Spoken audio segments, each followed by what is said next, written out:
away. Okay. There we go. All right. That's two. Which is, There we go. there we go. All right. Actually, I probably want to turn that off though for the moment. All right, Sorry about that. it's okay. We're just getting our fifth member together, so ready to go. I know, what's going on? Perfect timing. Apologize, there's no parking.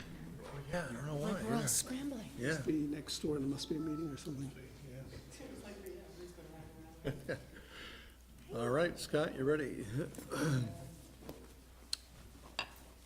Yes, okay. So I'll call the meeting to order. I have just a little after 7. We do have a quorum for both sets of minutes tonight, so we'll start with approval of the minutes of October 17th, 2017. Is there a motion? I move to approve the minutes of October 7th, 2017 as amended. Is there a second? I'll second. Page 1.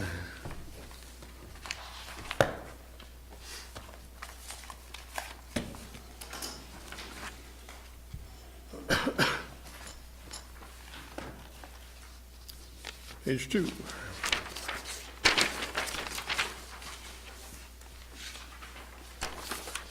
think I would recommend under item number 6, the mud pond conservation area, and the last statement, the select board will take the matter under consideration. I think I would add after recommendation of the Conservation Commission. Okay.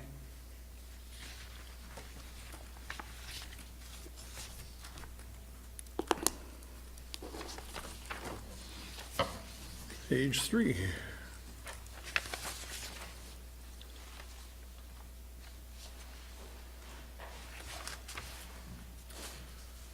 That ends the minutes for October 17th. Those in favor of approving the minutes of October 17th, say aye. Aye. Aye. Any opposed? And Teresa abstains. Okay. And we'll move on to the minutes of November 21st, 2017. Is there a motion? I move to approve the minutes of November 1st, 2017 as amended. Is there a second? Second. Page 1.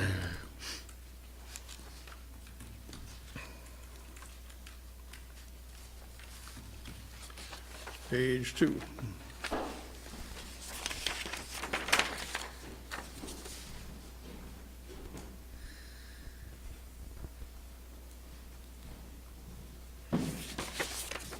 And page 3.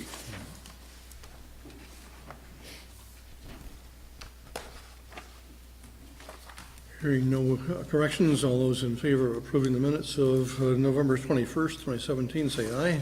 Aye. Aye. Any opposed? And we should have 2 abstentions, Ted and Jeff.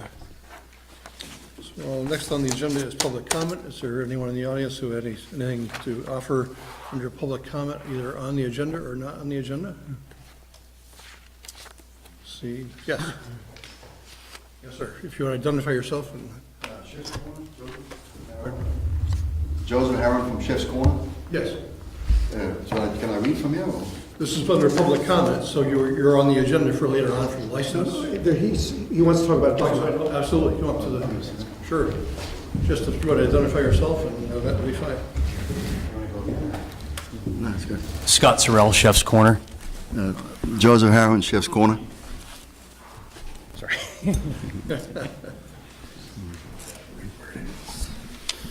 Okay. It's not an amplifying mic. Go ahead, proceed. Yeah, thanks for letting us present on behalf of the Chef's Corner team. We've been 2 decades in Williston and intend to do 2 more decades. Thanks to the Allenbrook Development, Omega Electric, and the town of Williston. Shortly after we opened in our new location in August, we approached Brian Birch from Omega and inquired what our wastewater fees would be to open for dinners. The fees are between $12,000 and $19,000. As per our conversation with Rick Maguire, this fee had to be paid up front. Having just invested and borrowed over $500,000, this fee is not possible to come up with. Chef's Corner is not asking for anything free. We are requesting for the board to amend the ordinance allowing Chef's Corner and future tenants with a positive long-term history in the town of Williston to be able to pay the fee over 12 to 24 months, period, depending on the dollar amount. We originally wanted to open up for nights in October, and when we heard about the fee, we realized we couldn't afford it, to pay it in one lump sum. So we've postponed it till spring, hoping that we can come to an arrangement. The fee could be paid and done through a monthly auto pay or post-dated checks so that the town will be guaranteed of the settlement. That's pretty much it. Thank you, and hopefully you'll reconsider. Thank you. So the board would have to put this on the agenda as an item for discussion at some future time, and then if we decide to go forward with an ordinance, we would ask the planning department to prepare that, and then we'd take a public hearing. It's going to take a fair amount of time if we decide to do that. Do you know how much time it would take, more or less? Well, in order to get something drafted, probably planning department can't tell you how long it would take them, probably not more than a few weeks. Okay. For us to consider it, if we could do it at a select board meeting, obviously, then call for a public hearing. There has to be a period of time before the public hearing, before it has to be warned, and then it would have to be done at that point. And after that point, we could then take action on it. So it'll be a fair amount of time. Just, maybe I can help a little bit, because I'm more familiar with the timeline. Assuming the board approves an ordinance change, from that point forward, there's a 60-day waiting period before the ordinance goes into effect. So that's the biggest timeline. Before that, there's a 15-day notice in advance of the public hearing, that a public hearing notice has to be published. And before that, the select board have to agree to notice the public hearing. And so that's usually, combine those two together, it's usually about a month. And then before that, the select board has to review any proposal that comes forward. And before that, I'm going backwards, they have to ask the staff to actually draft any changes. So that process could now add another month or two. So 2 to 3 months. Well, 2 months just for, once the board approves it, waiting for that to go into effect. And then it could be another 2 to 3 months easily on top of that. So you're looking at 5 months. Yes, I would say roughly. I mean, we honestly feel that, we've been in this town. It's not that we just moved into the town, and we've been here 20 years, and we've signed another 10-year option to renew, and that's 40 years. And the wastewater permit in our old location now is doing nothing because Lenny's has moved in there. And we would appreciate it if the town would work with us, whoever else involved, the state, the town, the ordinance. We don't really understand that language that well. But for us just to come up with $19,000 is very difficult because we have just done this huge investment in a new space. So that's why we're sitting here and asking you. Sure. So we're kind of aiming at, we'd like to open up in the spring because we wanted to open up in October till we heard about the situation. And we'd like to open up in the spring. So, March, April, that gives us a bit of time, and appreciate your time. Thank you very much. Thank you. Thank you. Can I ask one clarification? Sure. Which wastewater fee is it? He Let's talk about the mentioned sewer allocation charge, the sewer allocation. $10 per gallon charge. Okay. Thank you. Thank you. Is there any other person who wishes to make any public comment tonight? Seeing none, then we'll move on to the position interview and perhaps an appointment. Brian Forrest, you're here, and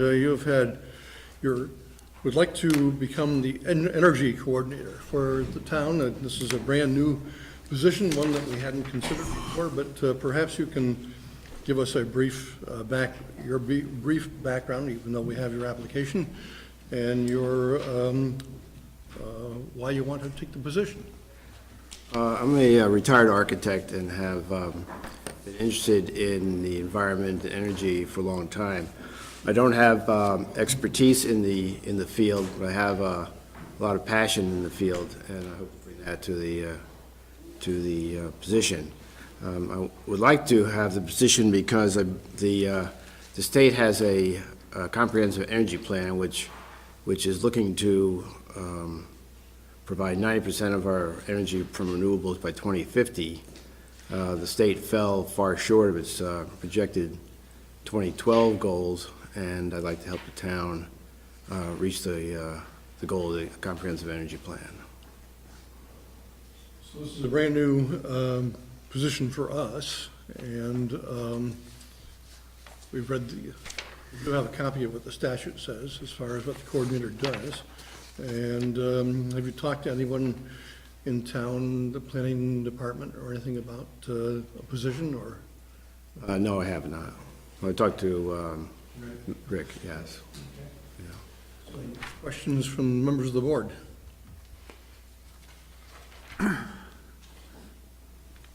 So, what kind of things do you what kind of things do you want to affect in the town from an I think the most important thing that needs to be done is a energy plan for the town, so we can chart where we are and chart how we get to where we want to be. I think we can't do that without an energy plan. We need to have measurable, we have goals and measurable benchmarks to see if we're going to get there, and if we don't, then we need to change the path to get there. So I think that's the most important thing.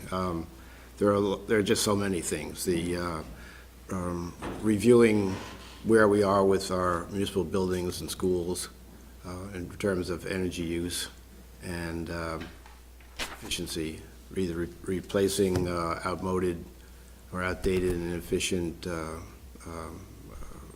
devices, systems, and also building energy, how we're doing there. We've gone through one or two weatherizations, I think, this building and the police department. But I'd like to know where we are with regard to the rest of the buildings. And I'd also like to see where we are with regard to our transportation and how we can switch to non-fossil fuel-based vehicles as fast as we can.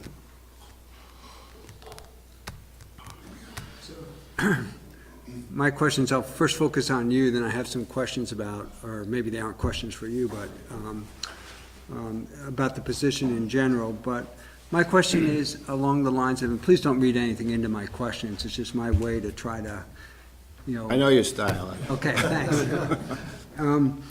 The town has the town comprehensive plan. If I remember correctly, it has an energy section in it. And so my questions are along the lines, have you had a chance to review the energy section? What is your evaluation of it? I'm in the process of reviewing that now. And also, while the plan was being redesigned, the town plan, I, through Sustainable Williston, which I'm a member of, gave input to the town planning commission on sections of that plan. Okay. So Matt and Rick both know my input. Okay. And I guess my question is, you mentioned something very specific, the concept of establishing goals and, measurable benchmarks. Is there other aspects that you see the town either should be or could be doing but currently isn't doing? I'm trying to, I guess part of what I'm getting at is what would be the role of the energy coordinator? I see it as an interface between the town and cooperating agencies of the state and non-governmental groups, which to implement, will give input into the town's energy future and the town's energy model. I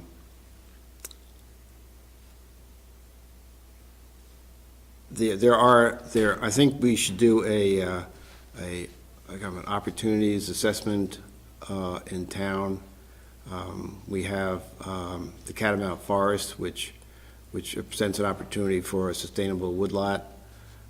We have the town dump, which is I'm sure is belching methane into the air as we speak.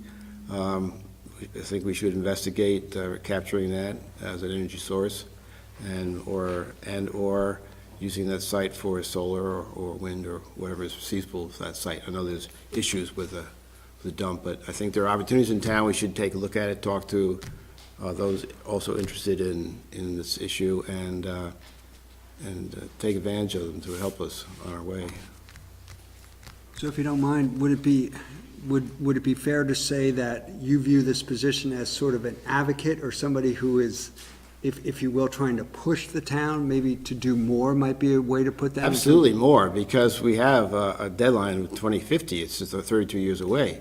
We don't have a lot of time to do this. And if we don't get there, we're all in big trouble, because 2050 is the state has set that year as, unless we turn this issue around of the carbon dioxide, anything we do beyond that date is not going to be effective anyway.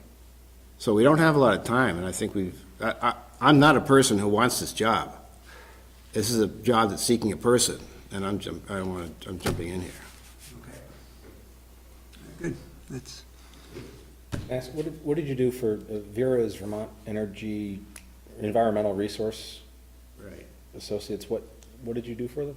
I worked on the Shrewsbury-Reedsboro project. I did help to write the DOE grant. I worked on the environmental impact statement, research for a person to do the environmental impact statement.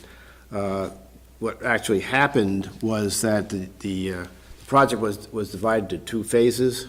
The upper phase came across private land up into federal lands, and because the Forest Service had an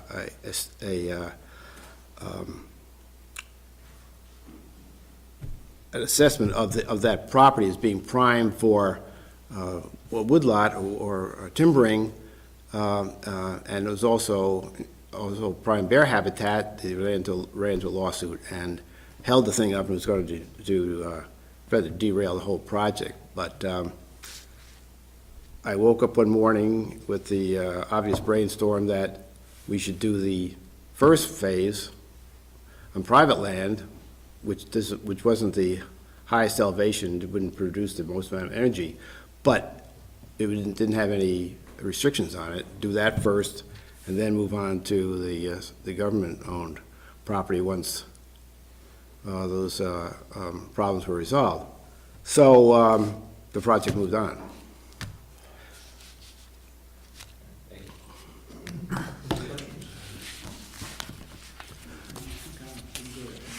I went down to Vermont Community Energy Climate Action Conference down in Lake Maury last Saturday. It was really kind of an annual meeting of 10 energy committees, and I wrote a report for you here.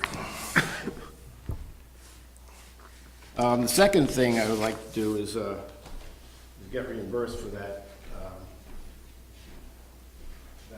conference. If I get to pay for the conference in the first place, it was not all with the credit card, so. I hope that the second request doesn't influence your first.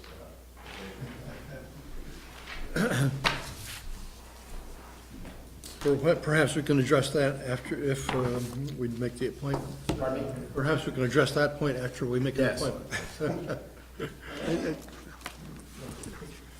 So this is brand new. I don't believe that we've advertised this position. I hate to throw roadblocks. If we wish to make an appointment tonight, we can. If we wish to delay it until we see if there's anyone else interested, which is highly unlikely, but it's up to you. Well, I think we also have a very basic question to answer is, I don't know correctly how to put this, I'll be blunt, do we need the position? Do we want the position? And then the question becomes, if the answer is yes, and, thank you for raising it, bringing it to us. If the answer is yes, then figure out who's the best candidate. But really, the very first question is, as I said, do we need it? I was a little surprised to see it in the select board package, because I had never heard of the energy coordinator. But, I did read the statute. Thank you for including that. I'm certainly not opposed, but I'm hesitant to say I'm for it yet without hearing maybe from Rick or the town planner, those who are involved with energy issues in the town. The town has been maybe not proactive enough. I can get that. Pushing is never a bad thing, but we've done a fair amount with, particularly with solar. So hopefully that starts the discussion. Other comments, thoughts? This is a position that's set out by state statute, but the Yes. statute also doesn't say that we actually have to appoint anybody. That's true. Is that like wear of coal? Tree warden, we still have a tree warden. Boy, wouldn't that be ironic? Whoever is our energy coordinator is also I the didn't even wearer make of that coal. connection, you're right, you're right. So, Rick, your comments, I read your comments in the manager's report. You kind of implied you weren't sure that we needed one.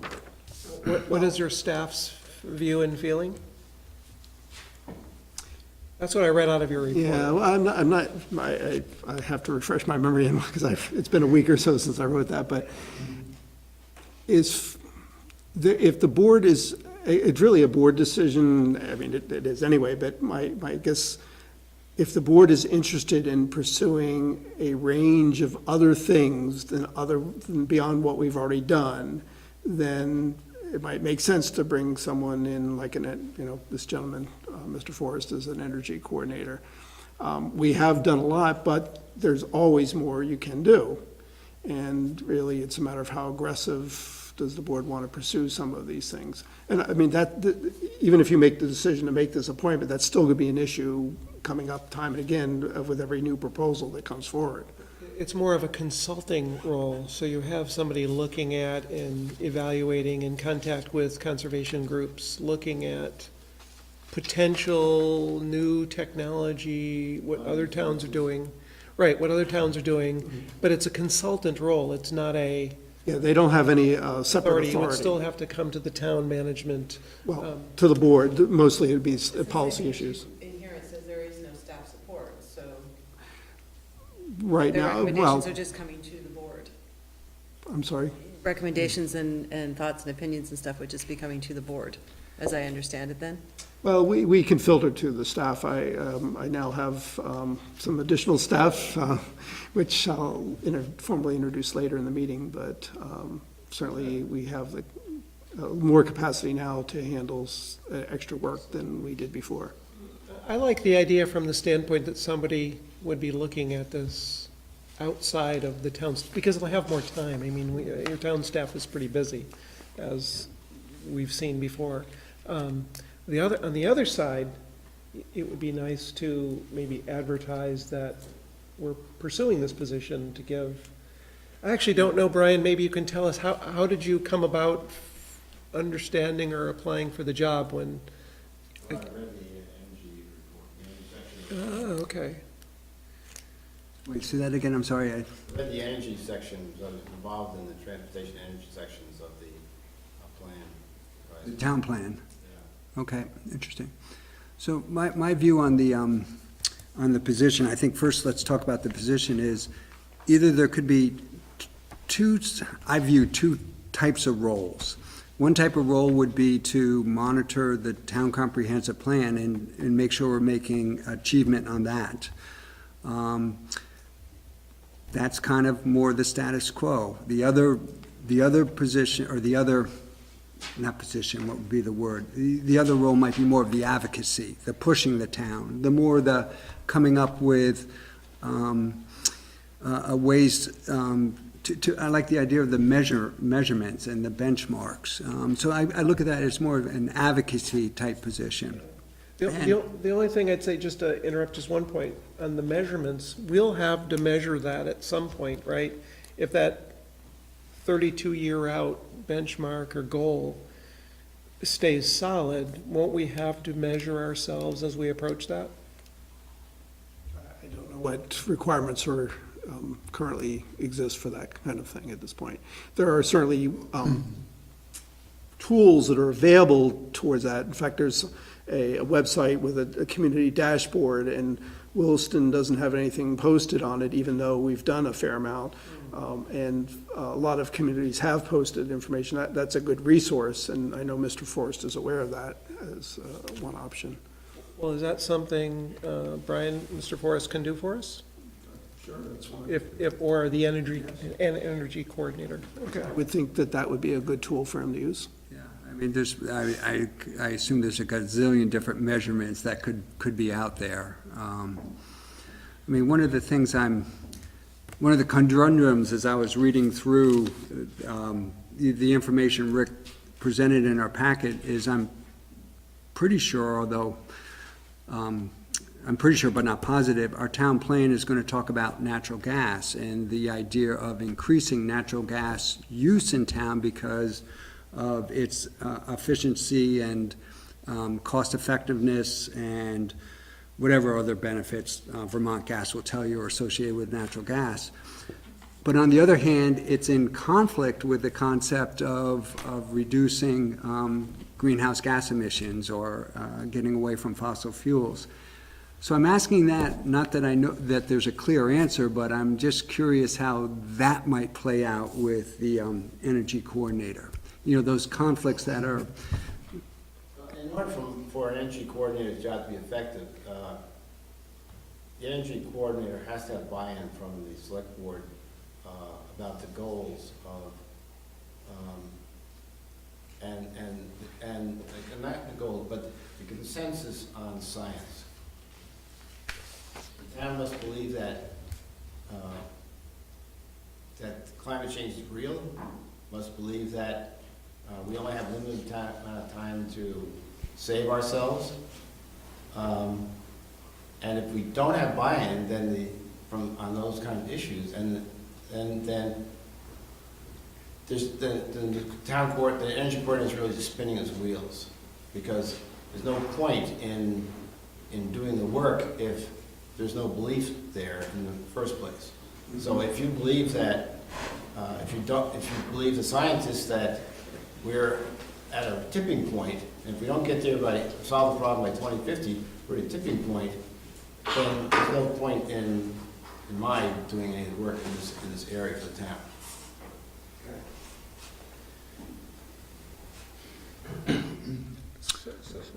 Terry, I have no particular problem with Mr. Forrest, but since we haven't advertised the position, just to me, it would seem like I would like to at least put it out there if we're considering. Oh, I absolutely agree and think that's been our standard practice, is that we make sure that any position is advertised. We have, what I believe is a very good, maybe excellent candidate, but we still need to go through that step. Do you have any sense of time as far as how long you'd like to see this advertised? When, How I was aggressively? going to ask you the same thing, Rick. Does 30 No, days, maybe? I mean, Not in December, I'd say the end of January. End of January? Okay, so give them January, sometime in January. So as I'm reviewing the statute online, the energy coordinator duties, the legislative body of the municipality may appoint and determine the length of term for an energy coordinator. So I might think that on an interim basis, see if we could make the length of time from 1 year to see how it goes. And that's what Rick's recommendation Oh, I thought is. it was recommended 3. June. 6 months. Oh, 6 months, I'm sorry. Well, Okay. that was taking into account the fact that we hadn't advertised. All right. And so I figured the board would be reluctant to appoint. That's why I was suggesting if you wanted to move forward quickly, you do it for a short term. We have a chance to interview several people, and again, by the end of January. So would we have all the candidates signed up by the end of January, and then we would interview, or we would interview them between now and as they come in? We certainly could arrange it as we come in. Okay. It probably isn't going to happen until sometime in January, though, because your meetings are pretty well already booked for December Okay. at this point. Okay, so it would basically be January. Okay, all right. And, okay, and if we get nobody else, then we have a candidate. If you have somebody else, I'd be more than happy to work with. Great, thank you. So we have consensus that we'll advertise this and revisit it if we have any other applications. Can I ask how we would advertise? Oh, we what? Well, typically, usually all we do is just post on the website. But people, it's, as we've seen, only one person read the report, or maybe one person who was interested read the report. Once a year, I will do usually a broader posting, like on Front Porch Forum, and maybe use another source or two. Makes sense for possibly this? I mean, just to get, Front Porch Forum seems to be a great vehicle. So we'll do more than just post on the website then. Yeah, just to get some interest. Good, thank you. Thank you, Mr. Forrest. Thank you for this. Moving on to liquor license application from Walgreens. I think we have a representative from Walgreens here, so if you would identify yourself and tell us what you'd like to do. It's a change of license. Sure. My name is Meryl Bent. I'm the Vermont local counsel for this Walgreens application. I'm from the law firm of Wilmington, Campbell, Bernal, and Bent down in Manchester. Actually, this license application is one of 29 license applications being submitted in the state of Vermont right now.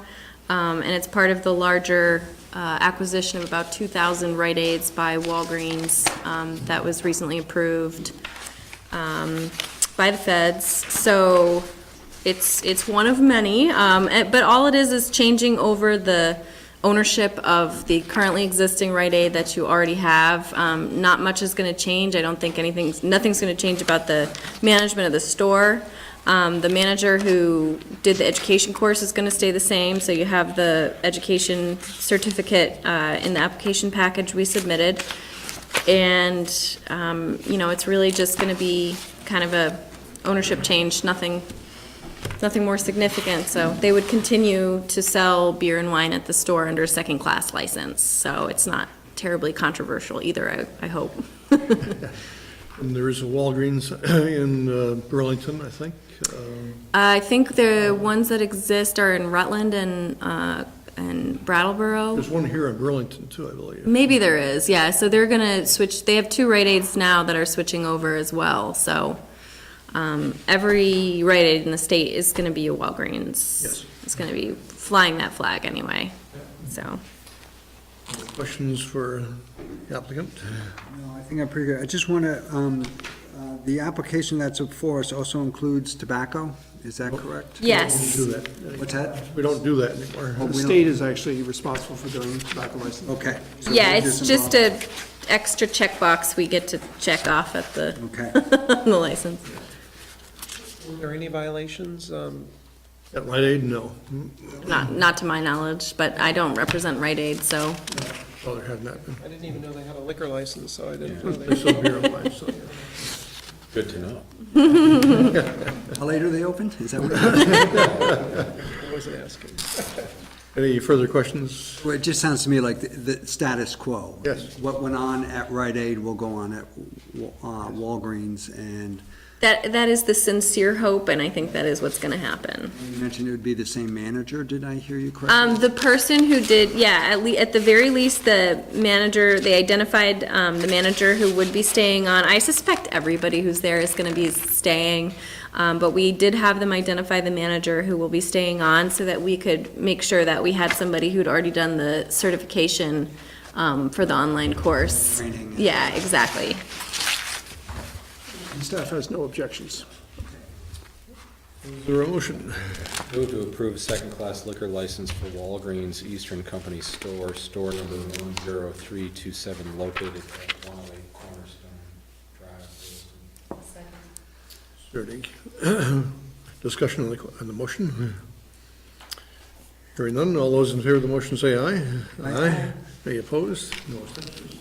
Thank you. Great, thank you. So we do have the liquor license, first-class license application for Chef's Corners, and this is just a change of location. I don't believe there's anything else. But Yeah, everything was exactly the same, just different location, same owners, same everything. And staff has no objections to this one either. Okay, the only question then I would have is, they have the outdoor seating, and the previous location, it was kind of fenced in. Is that gonna be true here also? They will have to provide some sort of barrier. Okay, that's a requirement. Okay. And we would expect that the, similar to the Rite Aid or Walgreens, the staff will say the same, it's just different locations. So the training and their good history, excellent history, no violations. so their excellent history will, no reason to suspect that will change. Where is the patio on that? So it's out behind the, Okay, so it is out back. yeah. Okay. All right. If there's a motion to be made, I move to approve the first-class liquor license with an outside consumption permit for La Patisserie Francais, Inc., doing business as Chef's Corner Cafe and Bakery located at 300 Cornerstone Drive. Second. is there any discussion on the motion? Hearing none, all those in favor of the motion say aye. Aye. Any opposed? No abstentions. Good. So we're moving on to the ambulance service rate change. Chief Morton is here to talk about the proposal that we have and the memo that is written by him. Welcome. Hello. If you've all read the memo, it speaks for itself. It's a revised guideline. We need to add a non-emergency BLS and a non-emergency ALS level of service billing. And we recommended a $50 decrease to the current rates for meeting that new standard. We don't expect to use this very much, apparently. No, we said less than 5% of the time. If it's 2 or 3% of the time, it's probably a lot. Can you explain, I read through this, but I didn't quite get it. These are the non-emergency versus emergency. What differentiates them? What you're dispatched to as opposed to what you end up handling for call. So maybe an example would be helpful. Dispatched to a call that would require an ALS level of service, and then you arrive and find that the person is not as sick as you first thought they were, they reported as being, and you have a non-emergent transport to the hospital. Okay. So would this, somebody fell and broke their leg, non-emergency, they're in pain, I assume, they need to get to the hospital, would that be considered, non-life-threatening? That's the word I meant to use. Every call is different. If you have, I can't give specifics because the broken leg that might seem like a slow transport to the hospital is a pain management call that requires a quick transport to the hospital. I'm sorry. It might be a pain management Maybe, need yeah. that requires a faster transport to the hospital. Would a better example be somebody stung by a bee, thinks they were to go into anaphylactic shock, you get there and it's They're not a bee sting that absolutely causes fine. that, and they're fine. Absolutely fine. But they want to go to the hospital to be checked out. So now it's a non-emergent transport. Thank you. And the other piece of this is you're saying this is required, you don't have a choice. Have a choice. You have a choice in what the fee is, but not the. Exactly. And it needs to take effect for January 1st. And the fee would also, this fee that's proposed here would be exclusive of the mileage that is also charged, if I remember correctly? Correct, yes. Okay. And is there ever the case, and I'm sorry, maybe this, but where the ambulance shows up, but the person who the ambulance showed up for refuses the trip to the hospital or trip anywhere? Yes. Would that fall under the same category, non-emergency? No, it's a non-emergent transport. Okay, so it So has to be, if- you actually have to transport from Right. the site of the accident or whatever to the hospital or a medical facility. We do not bill for non-transports. Okay. So it's only if we transport the person, emergent versus non-emergent. Further questions for Chief? You're basically saying we don't have a choice. We could argue about what the rate should be, but yeah, we don't have a choice. Not like energy coordinator. And we, It's not like energy coordinator. we polled a couple of other services and found that they similarly reduced by a small amount. So we kind of matched that same small amount. It seems like you have to provide the categories for the government. We have to provide the category. And we will end up using that billing model. Just not very often. We don't believe. So is there a motion? I'd move to approve a basic life support non-emergency rate of $575 per call and the advanced life support non-emergency rate of $725 per call, in addition to the rates previously established effective January 1, 2018. Second. There's a second. Is there any discussion of the motion? All those in favor of the motion say aye. Aye. Any opposed? And no abstentions. Good. Thank you. Good night. See you next week. Wait, Ken, before you go. Yes. Included in our select board packet was the fire department's strategic plan. That was last, 2 weeks ago. Oh, I'm sorry. It was in my packet, because I missed the last, okay. Then, will we be talking about this? Yeah. Okay. Next Tuesday night. Is that when you're scheduled, next Tuesday night? All right. All set? Thank you. So next is the Lake Iroquois Association report. President of the organization, Chris Conant, and I don't remember your name, but if you'd both identify yourself for the record, I appreciate it. Good evening. Chris Conant. I'm a resident on Lake Iroquois, and I'm president of the Lake Iroquois Association. And I'm Jamie Carroll, Secretary of the Lake Iroquois Association. I live just 80 feet from the Williston town line in Heinsberg. We want to first thank you for, especially to Rick and his office, but also through the graces of your work, the amount of time and effort that this office provides the Lake Iroquois Association with working with us in various projects. And I know the amount of work that Williston has on their plate at this time, and there's always an open door here, and we really, really appreciate that, whether it's Public Works, whether it's through Rick's office or through the financial office, and it really does make a difference to us. So thank you for that. We have a quick presentation. Rick has come up with this way that we can do a PowerPoint, which is great. And I'm going to just give you a little bit of history. In your packet that I provided Rick is just a kind of an information sheet of projects that we have worked on, and really it looks just like this. And so these are projects, has a little bit of narrative on some of these projects that we're going to be talking about. We're going to try to keep this to 15 minutes so that you can move on to more important things, but we've had a host of projects go on through the course of the year. We look at 2018 as being even more projects, and so we're going to touch base on those projects.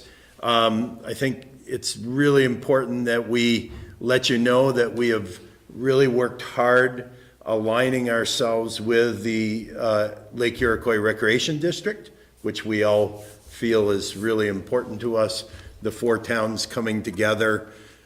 Lake Iroquois Association's mission is to work on water quality.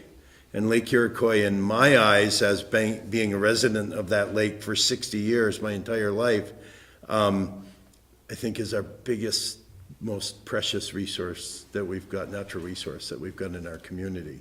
It's being used by thousands and thousands of people. We have over 200 acres of recreation paths that surround our lake. And I don't think we have to tell you how many people come and go throughout the course of the entire year using those facilities. And so we really work hard in working with LARD. There's 4 representatives on the Lake Iroquois Recreation District Board. There's 14 of us on our board that work hard to meld those 2 associations together. So that hasn't always been the case. We haven't always had the relationship that we do now. And so I really am excited about that. We're very excited about that. So let's get on to the PowerPoint. I apologize, that we had a problem with the projector, it just wasn't working, so this is our backup plan. Not perfect, You but go ahead. best as we had. So, thank you, Rick, for bringing that up. So this summer, the greeter program, which we've had going for many years and partnered with the town to receive grant funds from the state grant and aid program, we got a boat wash up and running, so washing vehicles and boats that are high risk, have been in a water body other than Lake Iroquois that may be carrying an invasive species, so they're washed, including the cooling systems and things of those vessels before they go in, and then potentially on the way out if they're gonna go to another water body. Heinsberg Fire Department was kind enough to bring us the water. It's a good training activity for them. Yes, Yes, you don't mind if we ask questions? No, certainly. So you actually have a washdown, a yes, public washdown? Yes. At the ramp? yep. And that's, Where the wastewater goes away from the lake, hopefully. right? exactly, Yeah. yep. Where does the wastewater go? You don't have a great picture, but it's on the uphill side of the access road to the fishing access. So it just kind of drains off in there and dries off. That was, some other members of our group worked really hard to find the right location in partnership with the nearby landowners and the state, so that's the location. That's they came really up with. fantastic. We don't even have that at the boat launches on Lake Champlain. Yeah, Including small vessels now, we're doing small vessels. We're working out specifically on Saturdays and Sundays because they're paid positions, but we really are excited about the fact that we're doing canoes and kayaks now too, also. and there was a new state statute that the legislature approved this cycle and the governor signed, so that boats that are being launched at an access that has an operating boat wash station are required to utilize it. So the DEC is coming out with rules on that. We're certainly not going to become enforcers, but encourage people, and people have been willing to participate with us through that. So we intend to submit a grant request again to get state funding from the state to continue that program as we have in previous years. Some of the contributions Williston makes and the other towns make help us meet local match and that sort of thing on that. We also did a ecosystem restoration grant near the Pine Shore area in Heinsberg. So the Youth Conservation Corps did some work for us, and then the town of Heinsberg their road crew did some work for us for the local match for that. So that's working on erosion control, trying to reduce the nutrient load going into the lake. We restarted our water quality monitoring program. We'd been doing it for a number of years. The state said we could take a few years off, so we restarted that to give us a good baseline data about the lake.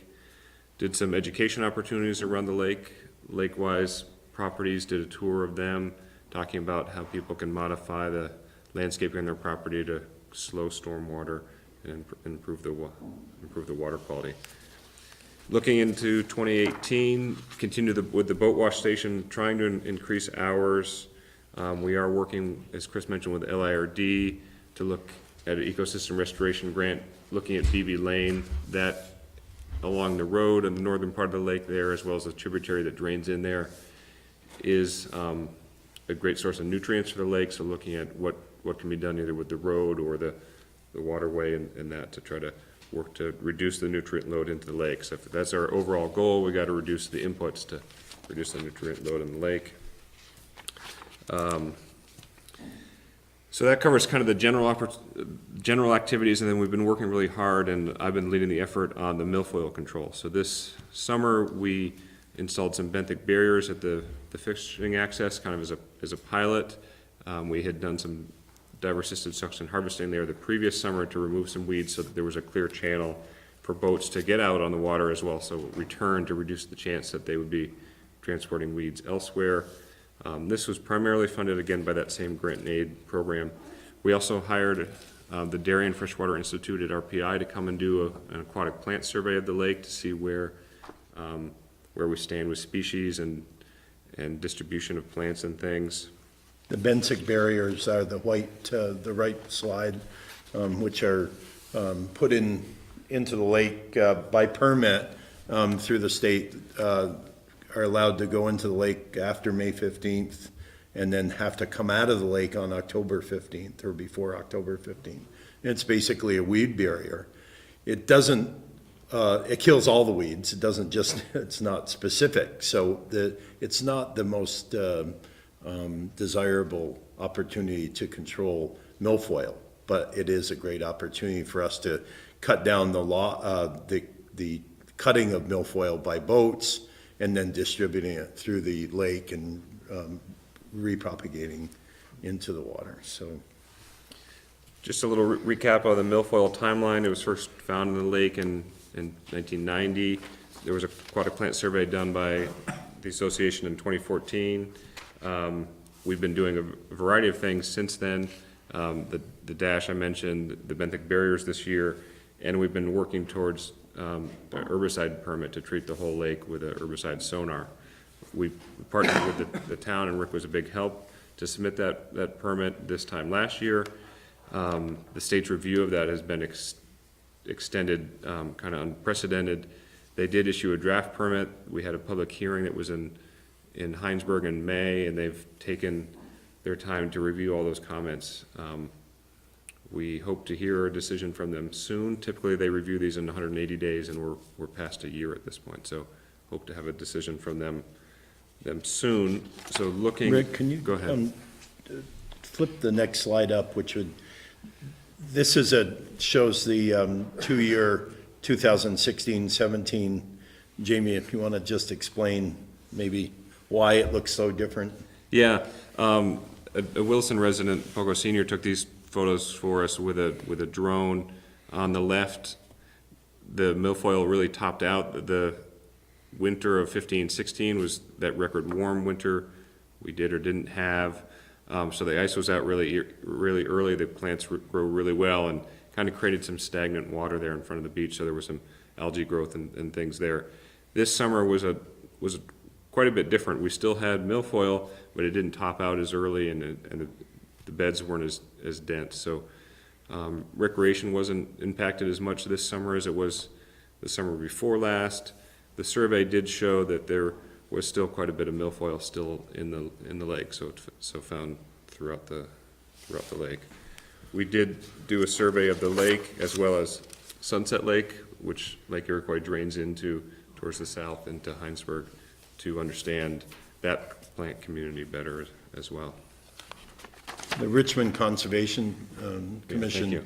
paid for our plant survey, and which was great because we now have data for 2 different years that is really helping us with the milfoil process and investigating how dense it is and where it is. So. And our intention is to continue that every year going forward so that we are able to monitor these control efforts to see if things are getting better or worse as we attempt different things. Do you have more than just milfoil as an invasive species? Yes, there's curly pondweed is one other plant that's found in the lake, but those are the 2 at this point. We've been fortunate to avoid. Lake Champlain has got 50 non-native species in it, so we're fortunate that we don't have more. But that's what the greeter program, education, and the boat wash, actually washing the boats on the way in to try to prevent the spread of new species. Actually, our plant survey documented a invasive species in Lake Sunset this fall that they didn't know that they had, that's not existing in Lake Iroquois. Yeah. So it is important that we work with Lake Sunset also through this process. Yeah. So looking forward to, 2018, the summers of effort on the lake, the fiscal years of the towns, bisect that. The town of Williston, in this fiscal year, you did allocate $20,000 towards Lake Iroquois Association, some of it for our regular efforts and then some of it for milfoil control. It's our intention to proceed with that if and when we get the permit for herbicide. Rick, could you maybe go to Thanks. to this table, which is the dollars and cents table? Maybe that would. Right there. There You got it. Yeah, You it's wanna gonna be just run through that? So as we look to 2018, estimates are an herbicide treatment program would be approximately $100,000. So funds from the town of Williston, funds from the town of Heinsberg, grant funds from the state, the grant and aid program, as well as we've raised $30,000 from private funds to get together to do a one-year summer treatment. The expectation would be that we would get 4 to 5 years of control and may have to come back and treat again based upon experience with other lakes. We would continue to do some hand pulling in areas such as the public access, perhaps at the LRD beach. Those two areas have high density of plants, and they're also a high use area for recreation. And consider around there's a rock island in the center of the lake that has got a dense area of milfoil around it. Continue the monitoring program, continue our education efforts to raise awareness about invasive species and all the work people can do on their own properties. The intention of the board is to move forward with the permit, of our board, is to move forward with the permit if we're able to obtain the permit for this spring. Yeah. Yeah. So the other options are to use the diver-assisted suction harvesting, the DASH program, which is an expensive program. We've spent thousands of dollars on a program that really is what we feel and the contractors feel is our lake is too farly infested to be using the DASH program to be able to control it. But we have no options. You know, we don't have a toolbox of tricks here. If we made reference to this to Heinsberg, you know, if we had an invasive species that was lining Alderbrook or Lewis Creek, we would get a host of volunteers on a Saturday and Sunday, and we'd work like hell to go through and pull it and clean it up and eradicate it. Well, we can't do that on Lake Iroquois.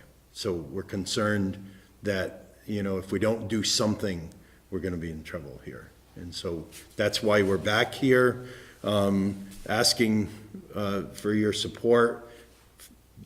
We really appreciate the fact that Williston has been able to give us all the support that we have had. And we continue to work with the landowners. We've come up with there's 92 landowners around the lake, 14 of which are in Williston, 1 in Richmond, and 70 some odd in Heinsberg. And a few in St. George. And we are reaching to each of the landowners and trying to get them to make a commitment. We've asked for a simple $500 a year for 5 years. It's pretty simple if they can do it. $2,500 investment, and we've raised over $30,000 from that request just in a few months' time. We will continue to do that from this point on because that is, we feel, is really important. But as I've said, the use of Lake Iroquois, I've lived there my entire life. The use has been incredible in the last 10 years. We love it. We love the fact that people can come and use that resource. We don't want to let this, and I live right by the beach. I'm the first camp in from the beach. And last year in 2016, it was pretty horrid for the beachgoers. And number one, the smell, number two, the swimming, and number three, the boaters. You know, I would almost every night pull some kind of a boater, whether it was a kayak or a kid in a canoe, or sometimes a sailboat, out of that muck to get them out of there because it was so frustrating for them. So we've got to deal with it. Fortunately, this year it wasn't as bad. We appreciated that. You know, there's a bit of controversy with the use of herbicide. I understand that. We understand that. There's you know, not all of us are unified on the lake. There are some people that are adamantly opposed to the use of herbicide. We appreciate that. We understand that. The health department in the state of Vermont have put a stamp of approval on this use of this herbicide in other applications throughout the lake, or throughout the state, and I don't think our lake is any different. The fact that we're running into such controversy is kind of, precedent setting, and it's kind of unusual, so. Thank you. So the monies that we allocated for the current fiscal year, you plan on using towards the sonar application? We do, Yes. yes. Is there a request for funding for the next fiscal year? Looking for an additional $5,000 for the next year. We have not used, Rick and I talked about this today, we have not used the $20,000 that was appropriated for the 18 and 19. And so at this point, our hope is that we can, if we get the permit between now and April, we're going to move forward with the herbicide. If we don't, then we're going to hopefully spend $10,000 during the month, or during, up till June 31st, and then we would request an additional $15,000 for next year for number one, various projects that we're working on, including BB Lane and various other projects such as the Dash, but also for the weed problem that we have, so. Other questions? The one technology I haven't heard you mention, and there's probably a very good reason why, is harvesting. I've heard hand pulling and I've heard the herbicide. Does harvesting have a role or no? Lake Bomazene is the lake that's done the most harvesting of milfoil. Milfoil is a pretty amazing plant. If you get a piece of a leaf and a piece of the stem, it can fragment and travel somewhere else, fall to the bottom, and a new plant will grow from just that little bit of it. So the analogy people use for harvesting is like mowing your lawn.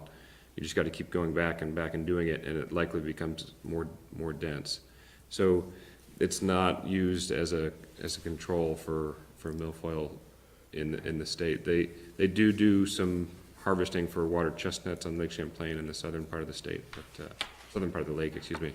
But yeah, it's not used for milfoil. It's also very expensive to purchase a boat and operate a boat and things, so. Okay, all right, good, thank you. Any further questions? Thanks very much for your presentation. Thank you. Thank you. Very much. Appreciate it. Thank you. Thanks, Rick. So, let's move on to the Whiskey Valley Park District membership, and Nick Warner is here to talk. Rita Dessau, our town rep to the Park District, is here, and we also have a memo from you as well regarding the project you're proposing. Thanks for having me back. And I assume you got all the materials that I sent along to Rick, and I sent a memo, and Rick has a memo, and actually Rick and I spoke on Friday, so we're up to speed with each other. As you know, the last time I was here, I put forth the proposal about Mud Pond, and I will cycle back to the issue that Rick cites, and actually would like to hear from him on that. And the morning after I made that proposal here, I went to the Conservation Board, and I think you had made the point that going after a park that the town already had owned and had made investment was something you didn't have an interest in, and the Jacob parcel came up at the Conservation Board, and I'd actually been aware of that and was intrigued by it, and the Conservation Board unanimously recommended that the Park District work towards properties like that. I don't have the exact language in front of me, but they did support the notion of the Park District taking on a park to help increase the value that we bring to the town. And subsequent to that, I've done a ton of research on the Jacob parcel. We've walked it. We've gotten an idea of what the issues are. You know, every park has its issues. It's a highly intriguing parcel. It really fits our mission. Our board has talked about it. We haven't taken any formal action on it, of course, because it hasn't been offered to us.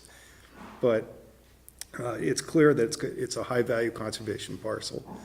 It has great public access opportunity. It's a riparian strip, and it has great conservation values. So my highly educated guess is that my board would find favor with it. I mean, jump in anytime you want, but we've had quite a few discussions about it. Then the other piece of the discussion tonight is how we're funded, and the formula that we've used in the past. And one thing, I just wanted to sort of reflect on the issues that I've heard. You know, I've been doing this for 3 years now, so I've got a pretty good sense. And the issues I've heard at various meetings and through conversations with folks in Williston, you know, the obvious one that we only control 8 acres of land within Williston, and the feeling that we're not bringing value from that perspective. The issue that there was a feeling that we had morphed from, and this is a point that Rick brought up and actually took his point, and I agreed with it, and it's changed, but we did morph from an organization that was very aggressive in acquiring land into one that was managing land and becoming more of a manager and less of an acquisition organization. I can tell you that's changed quite a bit. There's a potential of us having 4 new properties, if you include the Jacob parcel, over the next couple of years, and we have one under option in Burlington, one that's working very actively on in Colchester. There's a Williston parcel, and there's also Memorial Park in Winooski. We're working on that particular parcel. Winooski has a very analogous situation because we own no land in Winooski. We used to lease a parcel there, but we're moving back into a different relationship with them. Also, just generally, our service and relationship to the town generally, and that I can tell you has been changed to the positive over the last couple of years in terms of our work with the Conservation Commission and with Melinda on specific projects. And the issue of, you know, why aren't the other towns paying up? There's a few years there where South Burlington and Essex weren't paying their full share. They're back on board. The only town that's really short right now is Winooski, and they're climbing back up the financial ladder, so that has changed quite a bit. And last but not least is the use of the equalized grand list as a mode to help calculate the formula for how we're compensated by the towns for membership. I go a little cross-eyed when I study this issue, and I've been pretty focused on this. So over the last year, as has our board, we've had it on our. I do understand that Williston is a town that pays into the education system, so I understand the issue that you're not a receiving town at the end of the day in terms of the monies that get sent down to Montpelier and what you get back, and that's, if I'm in your shoes, I'm concerned about that. I live in Burlington. We're a receiving town, so politically I'm, you know, on a different end of the spectrum, but I totally understand the difficulty of both emotionally and practically of gathering taxes from your constituents, shipping them down to Montpelier, and feeling like you've totally lost control of the process and not getting back your investment. I think that, you know, put that on table, that's a real issue. I guess I don't really want to debate that point tonight. I would say that the reason that the equalized grand list has been used in our formula is a way to compare how towns can afford to be part of our system. And Rick made the very good point. We had a great discussion last Friday that has changed over time, post Act 60 and Act 68. That has changed. I don't think anyone on the board would tell you that we don't feel that changes could be made over time. However, if we abandon the grand list as a part of our formula, then another town will pay more to compensate the fact that Williston has paid less. So there's a little bit of a political issue there. However, I do feel we're better prepared than we were 6 or 8 months ago to look at different models. I think what we're really focused on is, first of all, stabilizing our budget, and our overall ask this year is flat from last year. We've raised our operating budget by 2.4%, but the overall ask to the towns is the same. So that was a big goal of mine. We are about 14 months into operating as a fee-for-service entities. We have a contract with South Burlington. We've brought in about $7,000 worth of profit, net revenues from that work. It was a big deal for us to step into that area, but that is something which I think can expand, and we're already getting requests from other communities to do fee-for-service work, and we feel that that's a new area for us to move into. But cycling back to the issue at hand here, I felt very strongly, and I made the pitch to the board, and I got support, that it really is, in any scenario, for us to be a good part of Williston is to take on more responsibility as a park owner and manager. So that's why I was very proactive with the idea about the Jacob parcel. I think from Rick's memos, he's not asking for action on this tonight. However, we are faced with the potential of you guys voting to go to town meeting to ask for the removal of the Park District from Williston. Believe it or not, I understand both sides of this issue. So I've been really determined not to turn this into some kind of political squabble. I'm more interested in problem solving. So I was hopeful, let me back up a little bit. In any scenario, and I mentioned this to Rick on Friday, if I left tonight, which I don't expect to, with the board saying, we love the way you're funded into the future, let's just keep it going the way it is, go ahead, take the Jacob parcel. Even if that scenario occurred, we have a lot more level of comfort with two things. One is that any ownership by Park District of a parcel would have to have some kind of reversionary clause.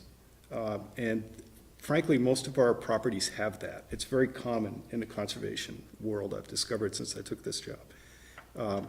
That would ensure that if we're not managing it up to a certain level, or if we go belly up as an organization, that you get the property back or it gets transferred to another organization that can manage it properly. So that's something. But also, we have not stopped the conversation of how we're funded. It's a big organizational, emotional part of our work, and we have monthly meetings that are fully attended by our trustees. And I guess I just need to reassure you that in any scenario, the conversation will continue. Now, Rick has made a very intriguing case, and I don't necessarily disagree with what he is saying about the use of the equalized grand list. But I just feel if we abandon it totally at right now, that it would create a political issue with some of the other towns that may be very negative.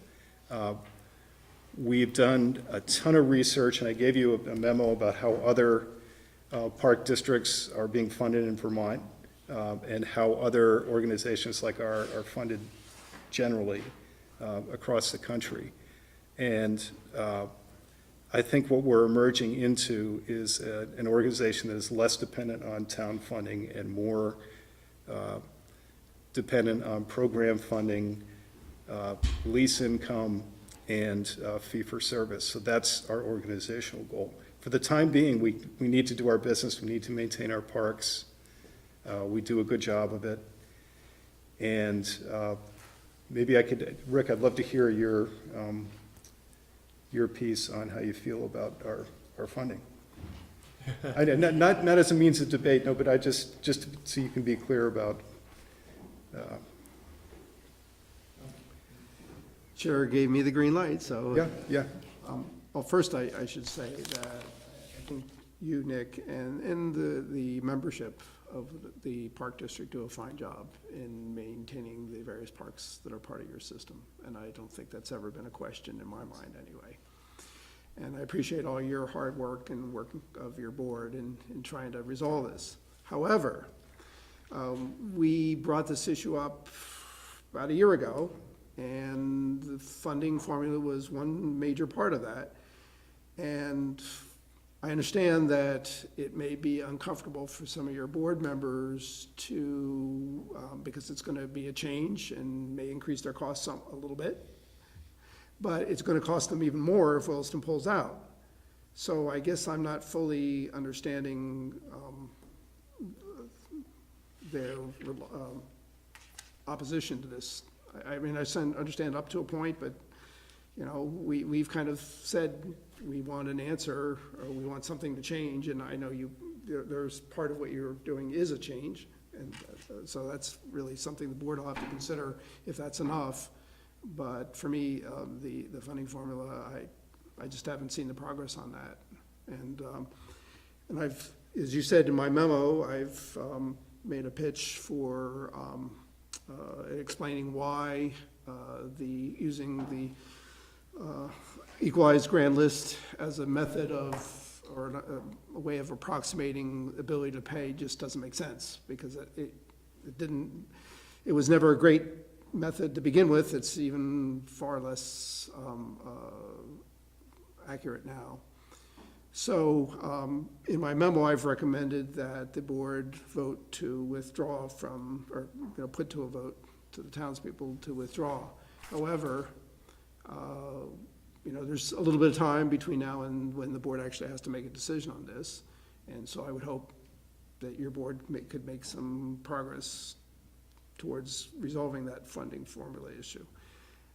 That being said, ultimately, it's the select board's decision on all that, and so that's just my opinion. Thanks. So my intent tonight was not to get into the funding aspect of it. We'll be getting into that with our budget considerations between now and end of January, but to find out whether the board is interested in continuing to talk about the proposal you have. It was similar to the Mud Pond proposal for the Jacobs Kranz property. So I'd ask the board for your questions or comments at this point on that. So, you made a statement at the beginning when you talked about the Jacob parcel that it had great public access. So we've heard just the, I want to say. Potential. I heard this exact opposite, that it had almost no access. If you look at the map, I think I sent you guys a map. Yes. There's work to be done. However, there's several possibilities. The town owns a right-of-way. Actually, didn't print out my own map. But there's a right-of-way that I highlighted with a magic marker. That is a town-owned right-of-way. There's also a town-owned path right-of-way that goes from the back of the Trinity Baptist Church property. There's also an existing private trail behind a house, but there's also that right-of-way connects, I forget the name of the street, but there is a right-of-way that connects with one of the streets from the development that is closest to the hydro dam. Gallop Hill, yes. Yep. So the potentials are several. One is to work with Trinity Baptist Church on acquiring a right-of-way and some kind of easement and parking there.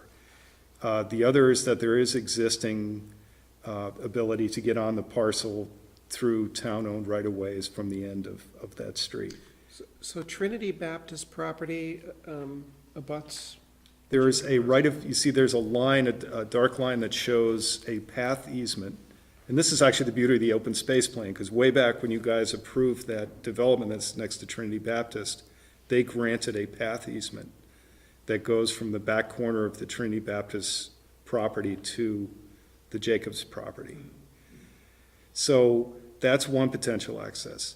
Another, which is less likely just because Global Foundries, I guess, is less willing, is to use one of their existing parking lots at the solar facility and run a path easement across there. So it's going to take some work.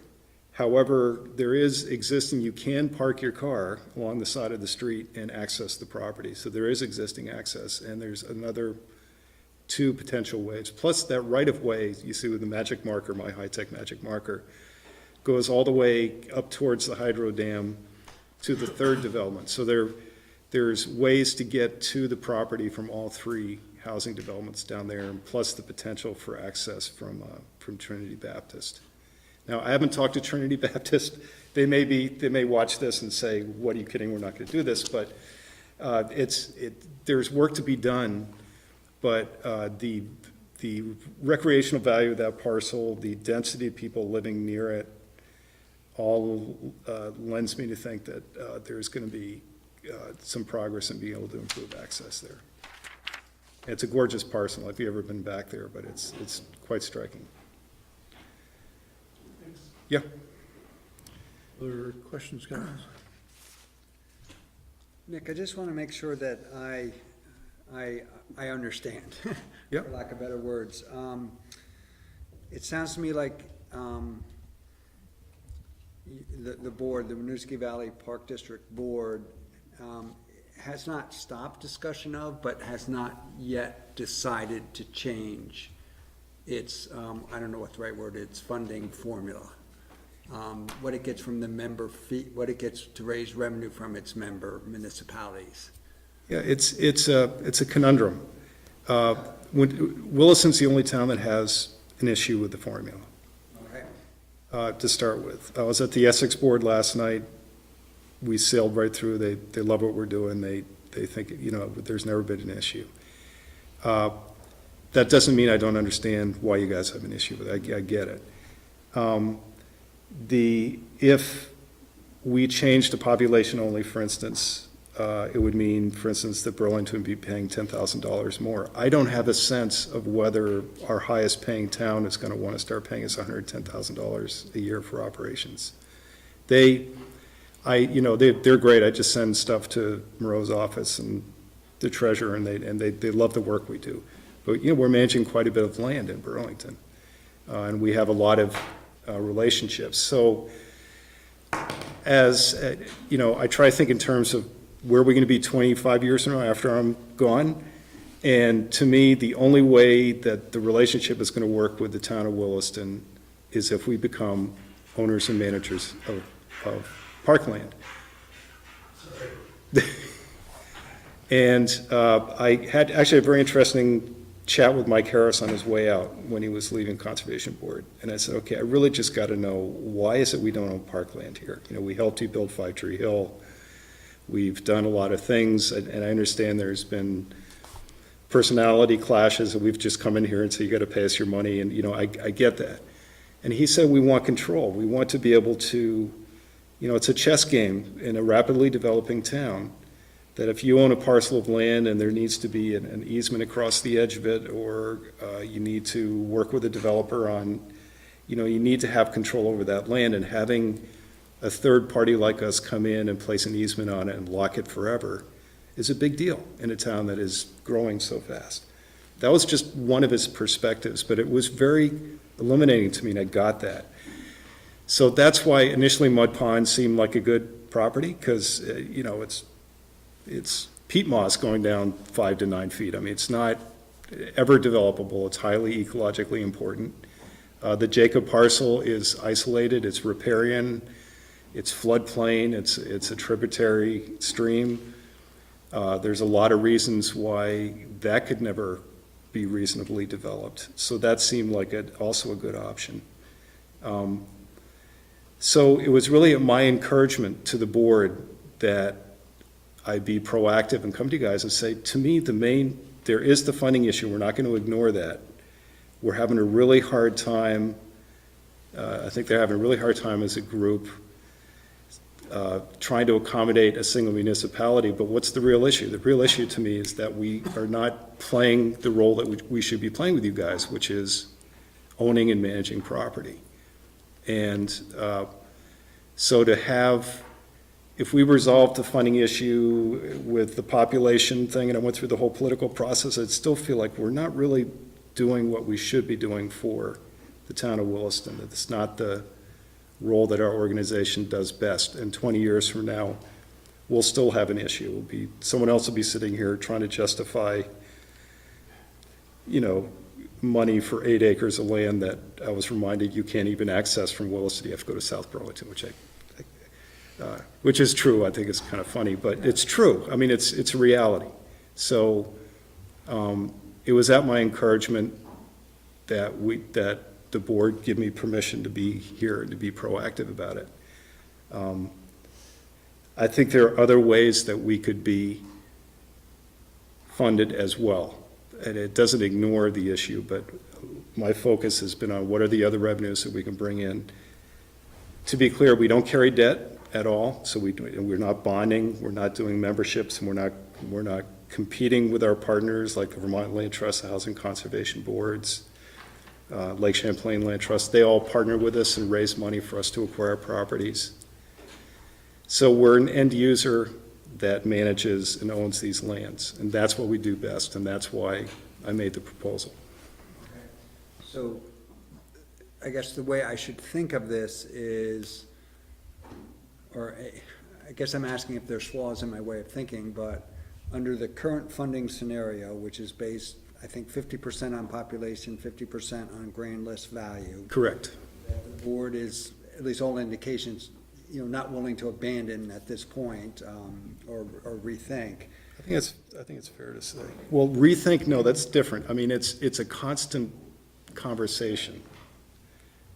Okay, but I was more getting at, to the point of, but the difference would be, in this case, that same fee that we've been paying under that formula would be different, because now instead of it being 8 acres that you can't even access through Williston, you have to go to South Burlington to access, would actually be 37 acres, no, 37 acres, 29 of which are directly in Williston and will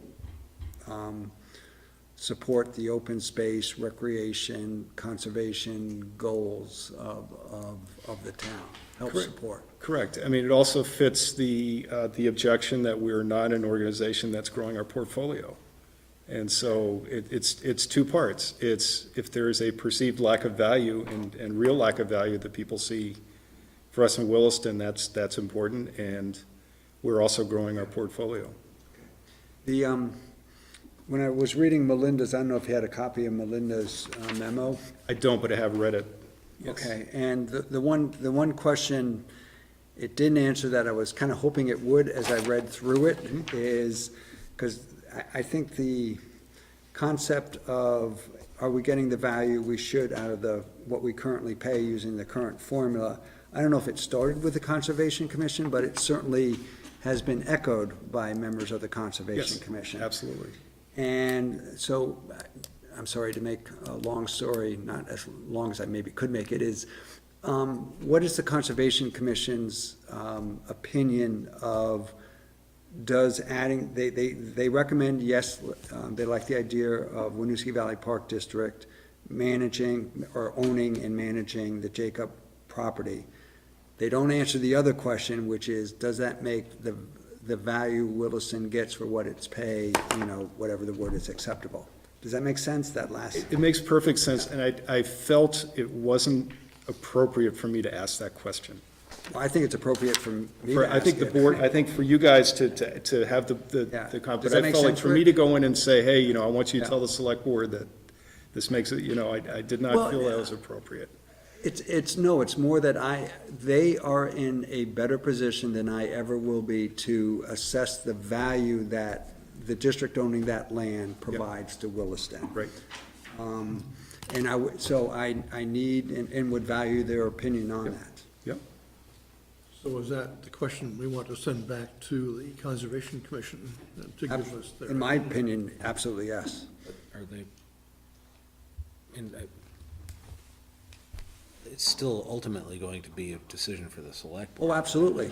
And I may not agree with the Conservation Commission, but I still would like to hear. I'm not sure what kind of data they're gonna give us that we don't already have. I don't think it will be data. I think it'll be kind of what's the word when it's a subject, an objective, kind of, yes, this feels about right.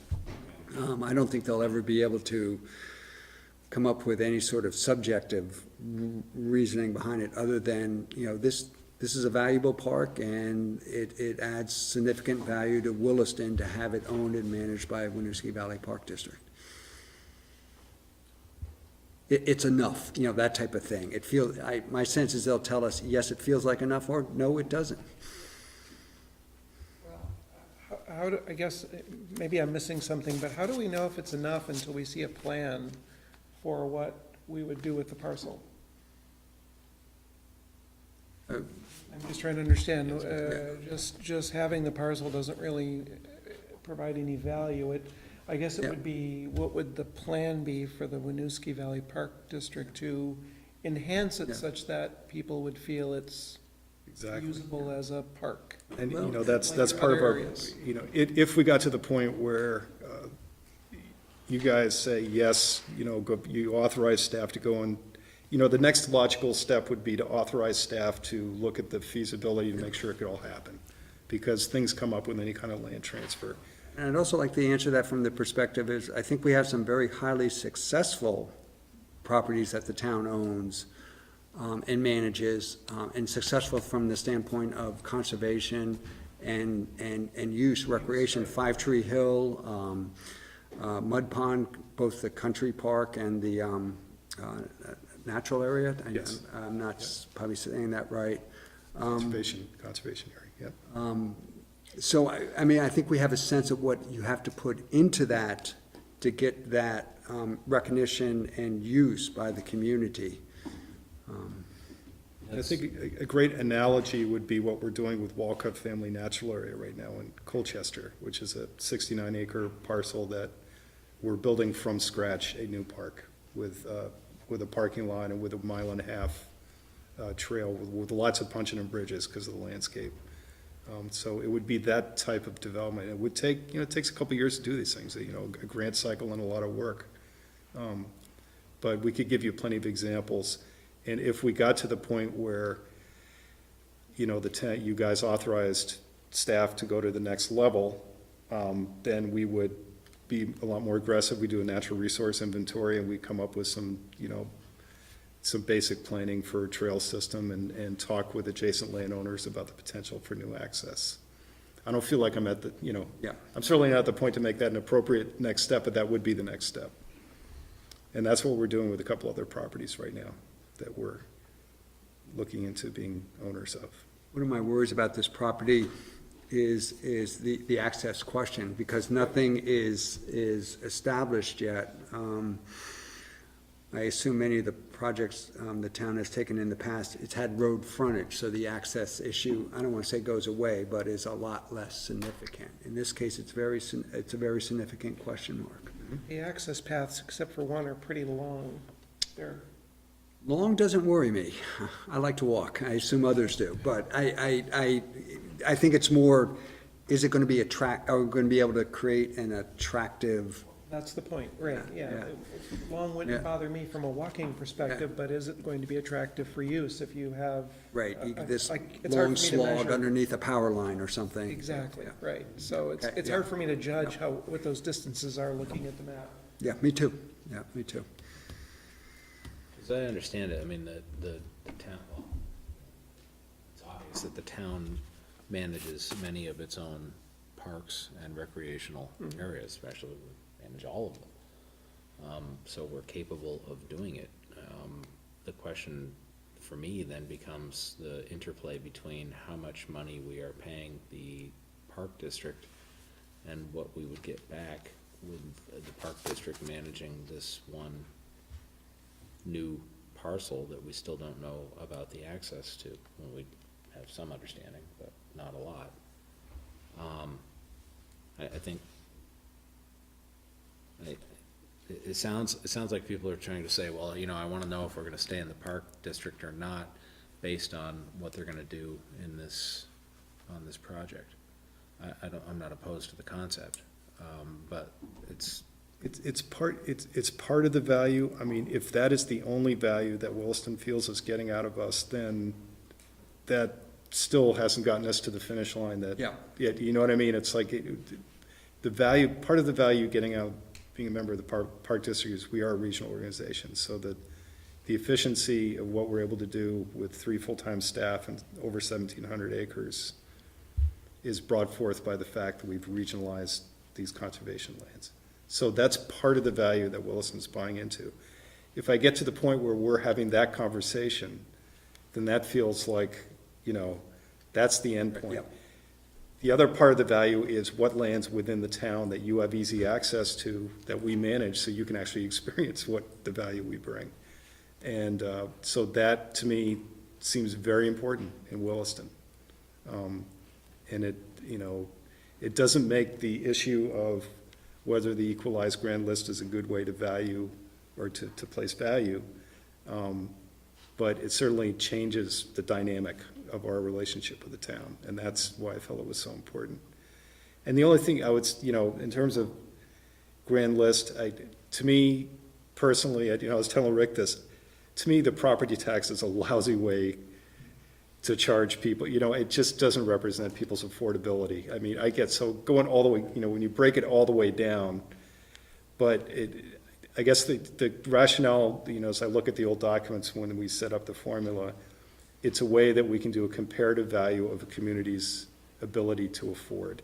So everyone's under the same system, like it or not, with the CLAs and all the stuff that they're placing on the grand list. But it is predicated assuming that each grand list does at least approximate the value in those towns and the ability of those towns to afford to be part of the system. But it certainly has changed since we began, as Rick made the great point, to the point where towns have very low control over how much comes back to support their school systems. And I know Williston loses quite a bit of money, so I get that. I don't know if it's a very good funding or affordability metric.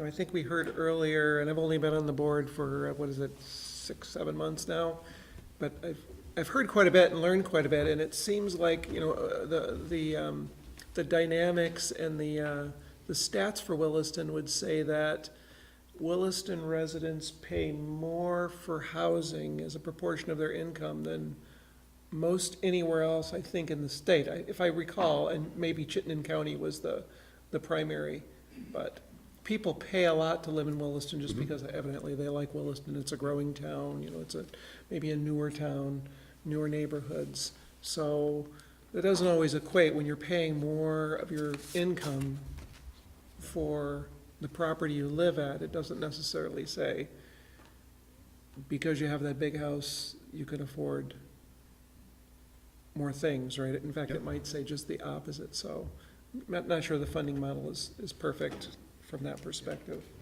I am planning to ask my board to discuss Rick's specific idea at our next meeting. And just put it out there and say, there's an idea for alternative funding here. We've already crunched the numbers. We know what it looks like. That population only be considered for calculating the formula. So I don't know how the board's going to respond to it, or whether they're going to want to take a vote on it, but I'm going to put that specific idea before the board at our next meeting, which is on December 18th. So it's never been put forward yet? Oh, it's been Oh, it has discussed. been. Oh, yeah, oh, yeah. Yes, we've discussed it, but I think we're concerned about how it would really work out with the rest of the towns. Does it affect, have you actually looked at, so how many towns, there's going to be winners and losers, or? In fact, you could forward the stuff to them. I sent. Actually, I think I may. You do have it? Okay. So population only means Burlington would pay a little more than 10,000 more per year. It's kind of a wash for Colchester. They pay $320 more. Essex would pay about $639 more. Jericho would pay $319 more. It would save South Burlington almost $7,700. It would save you guys over $7,000. And Winooski would have to pay about $3,200 more. When you share the information with your board, I suggest you put another alternative in there, and that is subtracting Williston out of the equation entirely. Yeah, exactly. 'Cause that's a big thing. I mean, to be very blunt. Yeah. If you lose us, that's gonna have a bigger impact than if you try to readjust something else. It's not Yes. meant as a threat in any way, it's just an observation of how this is all working. We've talked about that, because, the reality is, this preceded my tenure here. This is not a new issue. So we've talked about that possibility, and I've crunched, some kind of ugly numbers, because I have a total operating budget of $356,000, I believe it is, this coming year. So it'd be significant. But that's why I've been aggressively going after the issue and saying, to me, the big one is we don't own a park here, within the town, and that you're unhappy with the funding situation. And I had hoped we'd get farther with that conversation, but there's a lot of, when I go do these presentations, the questions from boards is always like, well, how about them? Are they paying, how much, so it's like having it's like having family at dinner, with 7, so, anyway, The population is pretty simple. You break it down per person, and right now, per person, Williston is paying more than any other community in the entire district. And, that's why I say, is that really fair? And if you look at what we pay in the education tax, which is the largest part of our tax bill. Yep. The communities that have lower property tax bills for education are Winooski and Burlington. Williston is higher than those. Yep. I mean, I don't have the latest data, but I mean, I think you're the 5th in line in terms of a giving town. I think Stow's on top, and you're number 5. And Burlington and Rutland City and Burlington and Winooski are the biggest receivers. And that was one of my points, Yep. is that using grand list as a way of redistributing the wealth, essentially. Well, that's already been done with Act 60 and 68. And basically, using grand list is doing it twice, in my mind. My ultimate, we should probably, Mr. Chair, we should probably wrap this up. Yes, I was trying to see whether we have any direction to give to staff regarding the proposal on the property. And that's what I was gonna say, is that I think if there is more data that we can get, I'm in favor of getting it. My number one concern is that if somebody presented to me how much money we're spending in the park district, being a member of the park district now, and said, but what you get back is management of the Jacob Krantz property, I would probably say that's not a sufficient bargain. And so that, those are where my thoughts are. I have to agree with you. So is there anything we need to ask the Conservation Commission to do at all? Well, my question is still, I still would like to hear from the Conservation Commission how they feel about the proposal of managing the 29 acres under the current fee, whatever, scenario, schedule, Is there any objections to that? formula. If there isn't, And I guess I'd like to hear that the Conservation Commission gets some input from, is it Keith? Nick? Nick, on, from the Winooski Valley Park District on what they would propose to do with the property, so. Sure.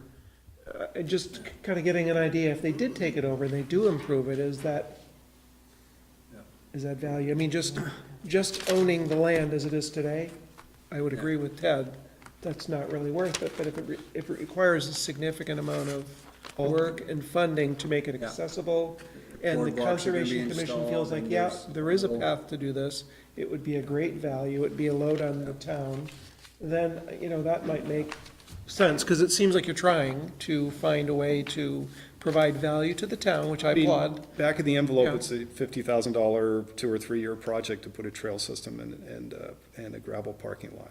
That's just based on the numbers from Walcott family Okay. area. Because we're pretty close to the finish line there, and it's cost us about that to put in the system there. Okay.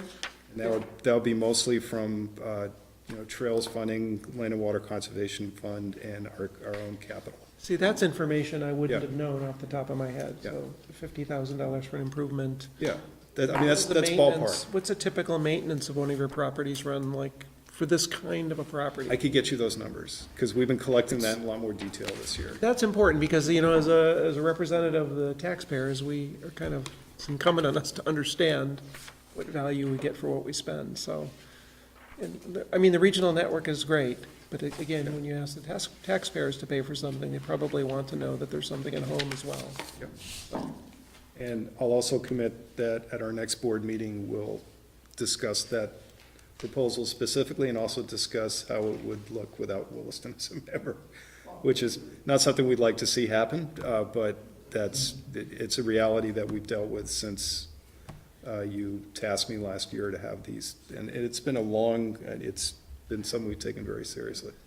Nick, I just have one more question. Yes. The data, maybe the data is somewhere here, but is there a breakdown of the acreage of park that you manage in each of the towns? I can get that for you. On that, okay. Yep, Yeah, it's in I've here. got that I believe it's document. in here. It's in the package? Okay. Yeah. Well, the breakdown of how we charge each town That's is here, there, but right. I have another document that shows exactly how many acres are in each town. It seems like we've seen it before because we've talked Yeah. about this, but it's not in this, Right. if we can get it real quick by an email or something, that Yes. would be great. Yep. Because then you could look at the acreage, the population, the grand list, and kind of. Yep. Okay, super. Thank you very much. So we need to move onwards to the community outreach program for social workers. We've talked about this a number of times. Rick, any further Thank you. words on this before? Speaking of regional efforts, and actually, Yes. Wilson has been historically a strong supporter of regional efforts. Yeah. I am encouraged by what Nick's saying about expanding their efforts to acquire more properties, because that was their original focus, so that's all good stuff. But this is entirely a different proposal. This is to use the services of Howard Center and 4 social workers to provide support to both the police departments in the region, and actually, they'll be supporting our ambulance service as well on different occasions, potentially. So this is a small amount of money, really, in the overall picture of things. We have the money in the budget because we're not spending it on police officers. And so at this point, the proposal is just to fund it for the 6 months. You will have in your budget proposal, actually the budget proposal is being handed out tonight, money in there for a whole year, and that'll be a separate consideration by the board at that point. Good. Any questions for Rick before we ask for a motion? I'm good. The manager report was good, plus the information that was provided. I'm looking for a motion. I'd move to approve spending up to $7,400 in fiscal year 2018 out of the police patrol salary account to support the hiring of social workers to assist the police and fire departments by providing services to community members with mental health related needs. Second. Is there a discussion of the motion? Yeah, so maybe I wasn't quick enough. I guess I thought there was going to be some presentation, so A presentation? on this, our discussion on this point. So with respect to the 7,400, I looked at all of the data, and the hiring cost per person, there's 4 people in this plan, is It's 80,000. 80-some thousand dollars a person. It's with a $20,000 overhead for a person who will use our facilities I just thought, just one of my comments is, it seems like a high overhead burden for a non-off, I guess I'm trying to figure out what that expense is. Health insurance is one big piece of it. There's administrative costs for supervising these individuals too, built into that cost. It was operations, it was, yeah. There's lots of different. I think the pieces. 61 included wages and, I want to say benefits, I think, but I could be wrong. And then we're only charged, there's only, what, eight communities? But there's not even that. And we're only going to be charged $7,400 for half a year, so how does the equation close? Is there a bunch of grant or federal money? The 80,000 Person, per person times 4 is 320,000. right? As I understand it, the state of Vermont is going to be paying for half of that, so that's 160,000. Okay, Out of that 160,000, South Burlington is paying half of that. So the remainder pay Got it. 80,000. okay, And this is for 6 months, so it's only 40,000 and divided amongst all. got it, okay, yep, okay. No, so that's how it closes with 7,400, so our yearly It'll be out, 15. basically, right? Okay. And what I appreciate out of it, not appreciate, but I think is a really good thing is we get to try it, for reasonable cost.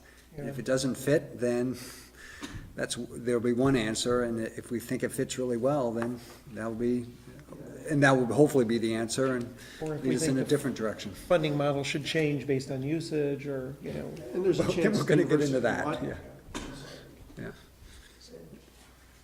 and hopefully at some point we get the fire department or the police department to actually staff up to, Yes. right?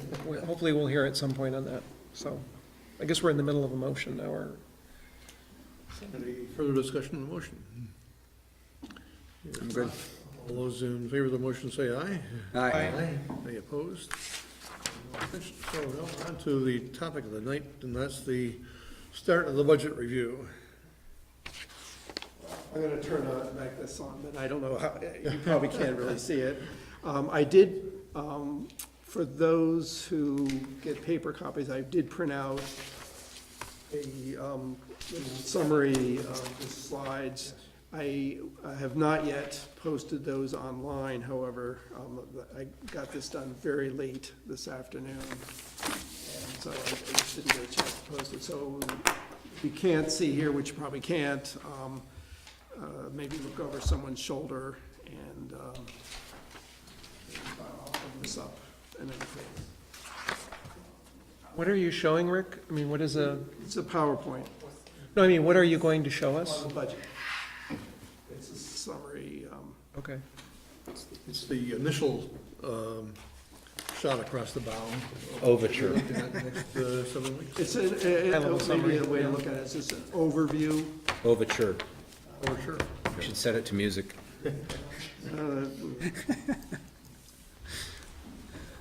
No, that's the first slide, so. Anyway, so tonight, we did distribute copies of both the operating and capital budgets. This will be your first opportunity to see them, and we'll have plenty of opportunity over the coming months to go into a fair amount of detail. We have a schedule of meetings set up where major department heads will be in to talk about their budgets. You'll have an opportunity to ask questions about their budgets.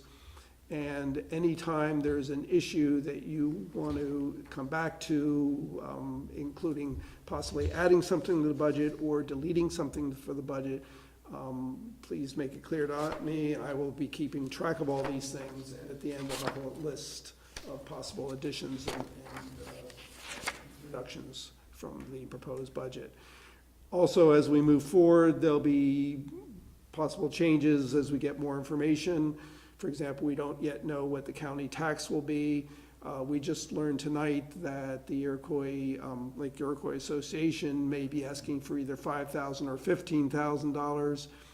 We didn't know what to put in, so we put in the same amount as what we have in the current fiscal year. So right away, I know I can, which was $20,000, by the way. So I know right around, at the very least, I can cut $5,000 from this budget. So it's a working document, and there's a lot of information in this document. So this is just an overview this evening. I also want to thank, she's not here tonight because she had a family emergency type thing, but Jennifer Kennelly, our finance director, spent many hours putting this together and meeting with various department heads. And all the department heads give serious consideration when they're preparing their budget. And the focus is and will remain on services. This budget is a bunch of numbers, but underlying those numbers are the services that we provide this community. And all the numbers do is support that. In fact, this year, and I intended to do this last year, didn't get an opportunity, but we actually list the services that each department provides. So at the beginning of each section, and you can see it there in your budget book, For major departments, there'll be a cover memo of some sort which will list major issues within their departmental budget. And then the next page will be a list of the services. And you may actually be surprised of the variety of services that some of our departments will actually offer. It's not you know about the basics, the plowing the roads and police and fire, but there's lots of little things the police department, fire department, and public works do that you don't necessarily always hear about. For example, our fire department does inspections of car seats for people who are putting car seats in for youngsters. And that's an important service. It's public safety related, and that's something they do. So we don't want to lose sight of all those services, because that's what this budget is really about. So the bottom line for the budget for next fiscal year that's being proposed at this point is a 11 million, essentially $11.1 million budget. This represents an increase of 545, almost 546,000, which is a 5% overall increase. I mentioned earlier this evening, I went to the open house for Kusi, and I ran into a manager from another community. When I said our budget represents a 5% increase, this manager said, "Wow, how are you ever going to sell that to your community?" And then I started explaining some of the interesting or different aspects that are included in here that are kind of one-time expenses or changes, and that number starts to go down. So, and as you'll see as we get into the discussion, there are some different things that are affecting this that are increasing it more than what normally would be the case. And I'll get into some of those things shortly here. So there's different ways of looking at budgets. We often look at based on department to department. Another way of looking at it is the various objects, which are cost categories. For example, the biggest cost category are wages and benefits. And so if you look, and that cost category is the largest single change of any other cost category, and it's an increase of a little over $300,000. And one of the factors driving that cost increase, we talked about it recently, was the increase in health insurance costs. That's certainly one of the factors. There is one position change in here that's driving a little bit of that cost increase. That is a change of a part-time position into a full-time custodial position. And we can talk about the merits of that later. That doesn't really amount to a whole lot of extra money. But one of the big changes, which is $110,000, but it doesn't really change the bottom line at all, and that is a change in the accounting method that's affecting the budget. And it involves stormwater funding. Presently, the way we calculated the Public Works crew time, a portion of that was attributed to stormwater, so we reduced the amount that was charged to the town general fund and charged that directly to the stormwater fund. Well, we've learned that a better way of doing that is we can go ahead and charge the cost to the stormwater fund, but the auditors are suggesting not lower the amount within the Public Works fund. Instead, create a revenue line that offsets the amount that you would charge to the, so the stormwater fund is being charged revenue equal to the $110,000, and that's being shown as a revenue on the positive side for the general fund, instead of reducing the town general fund expenses by $110,000. So would you also have to do that for the other two enterprise funds, the water and sewer? No, those have separate employees, so. They have, okay, all right, I thought water and sewer employees were Public Works, but no, okay? You learn something new every day. The stormwater fund really only has one full-time employee, and Yeah. that employee already is charged directly to. Yeah, no, I get it It's now. all the other miscellaneous work out in the Yeah. field that our Public Works crew does. Yeah. We don't have a separate crew for that. So that's $110,000 right there. That's really a zero impact overall, but it looks adds big. to our percent increase. Oh, okay. All right, another is the open space, $235,000 increase. This is largely part of the purchase of the Catamount property. And that still has to be determined whether the town's actually gonna purchase that property. But we need to be in a position to have the money if we are gonna happen, because they're talking about possibly having a closing on this before the end of this fiscal year, the current fiscal year. And so we have to make sure the money's in place. The plan already includes use of most of our environmental reserve fund. But even if we use that and include the money we're gonna add to it anyway for next fiscal year, because every year we add money to it, we're still about $200,000 short. We've been told that there's a grant opportunity where we can get $200,000, but we can't apply for that until next fiscal year. They say that that's okay, which I find a little hard to believe, because that would involve us buying the property and then applying for the grant. But they say because of the unique circumstances, they're willing to make an exception for this. There's no guarantee on that $200,000. So we've got a budget for it. So what we've done is budgeted for it in here. It increases our overall budget by $200,000, so that again adds to that percent increase, but it's very possible we'd be getting a revenue on the other side that might offset that. For some reason, I thought we had the money in the conservation fund for the amount that was anticipated, no? No, when they were talking about the outside funding and grants and everything, they had included this $200,000, but we can't apply for it in this fiscal year, and so that's the rub there. Oh, I see. They assume the grant and the funding. Okay, that's probably what I noticed. And so you're saying up front we would have to spend it, which we don't have. Got it. But there's no guarantee we're going to get that grant either. I mean, there's never any guarantee. The state people seem very confident about that, but I don't necessarily disagree with their confidence, but I have to plan for the fact that it may not happen. Okay. Another Have to significant figure change. that out later. Yeah, I mean, all this stuff we're going to get into a lot more detail. Yeah, yeah. Another major change in the budget is actually a decrease, and that's in our capital projects and debt service. Generally, our debt service is on a downward trend because we've, over the past few years, we had borrowed a fair amount, and now we're all paying that off.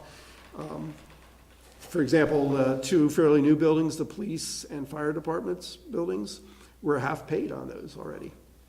It's a 20-year bond, and we're 10 years into it. So our public works garage is much newer, but also what we're borrowing is far less for that. So we're definitely on a downward trend, and we don't have any major projects other than maybe buying ambulance trucks and things like that, but nothing, no big new projects coming down the pike. So, and also for the current fiscal year, we had kind of added some one-time capital projects that were needed, and we decided to try to draw down the fund balance, and so we paid from them out of the fund balance. So we'll have fewer of those proposed for next fiscal year as well. Okay. And then contracted services, there's an increase in there in $65,000. There's another interesting one-time expense built in there that will be certainly generating some conversation. There's $25,000 included in that particular funding category to replace the clock tower, which is actually part of a steeple on a church. And so I get a lot of quizzical looks when I mention this, but 20 years ago when the steeple was last replaced, the town did contribute. This was before I was manager here, but the town did contribute towards that steeple replacement. And the clock in that tower is a town clock, and it is maintained and operated by the town. Don't we still budget for somebody to ride a Right. 10-speed bike to wind that clock Yes. every year? Yes. Is it every week? How often do they? No, monthly perhaps. It's Bill White that does it. Bill White doesn't do it anymore. Doesn't anymore? No. I thought it was weekly, interesting, I and think he's having his son or something. I recall about 10 years ago asking if I could have a tour of the bike, go up and see it. And so he actually rides a bike to wind it, never- really? It never happened. It's a secret place. Oh, so gotta you do it. ride there's a bike mechanism that, Yeah. A pedaled mechanism. Well, so I've been told. I've never been allowed to see it. so it winds a big There's spring or no way something. we Actually, could, I have seen it, but I don't recall exactly the mechanism to wind it. But it's a fascinating mechanism. I don't see how we could allocate a single dollar without going up there and I seeing it. I agree completely. It's a nice narrow stair and Okay. it's, Well, we're still young. All right, maybe we'll have to go up one at a time, but we still can do it. it can be arranged perhaps if it's safe. So those are some of the major cost factors on the expenditure side. And I think you can see why, when you say there's 5% increase, well, yeah, but. So over the years, the costs have been increasing for the townspeople. And part of it's just a function of demand. Our demand's been increasing. The population pretty steadily has increased about 100 persons a year. So over the last 10 years, that means 1,000 more people than we had before that. And that's in addition, of course, to the general cost of buying goods and services has been increasing.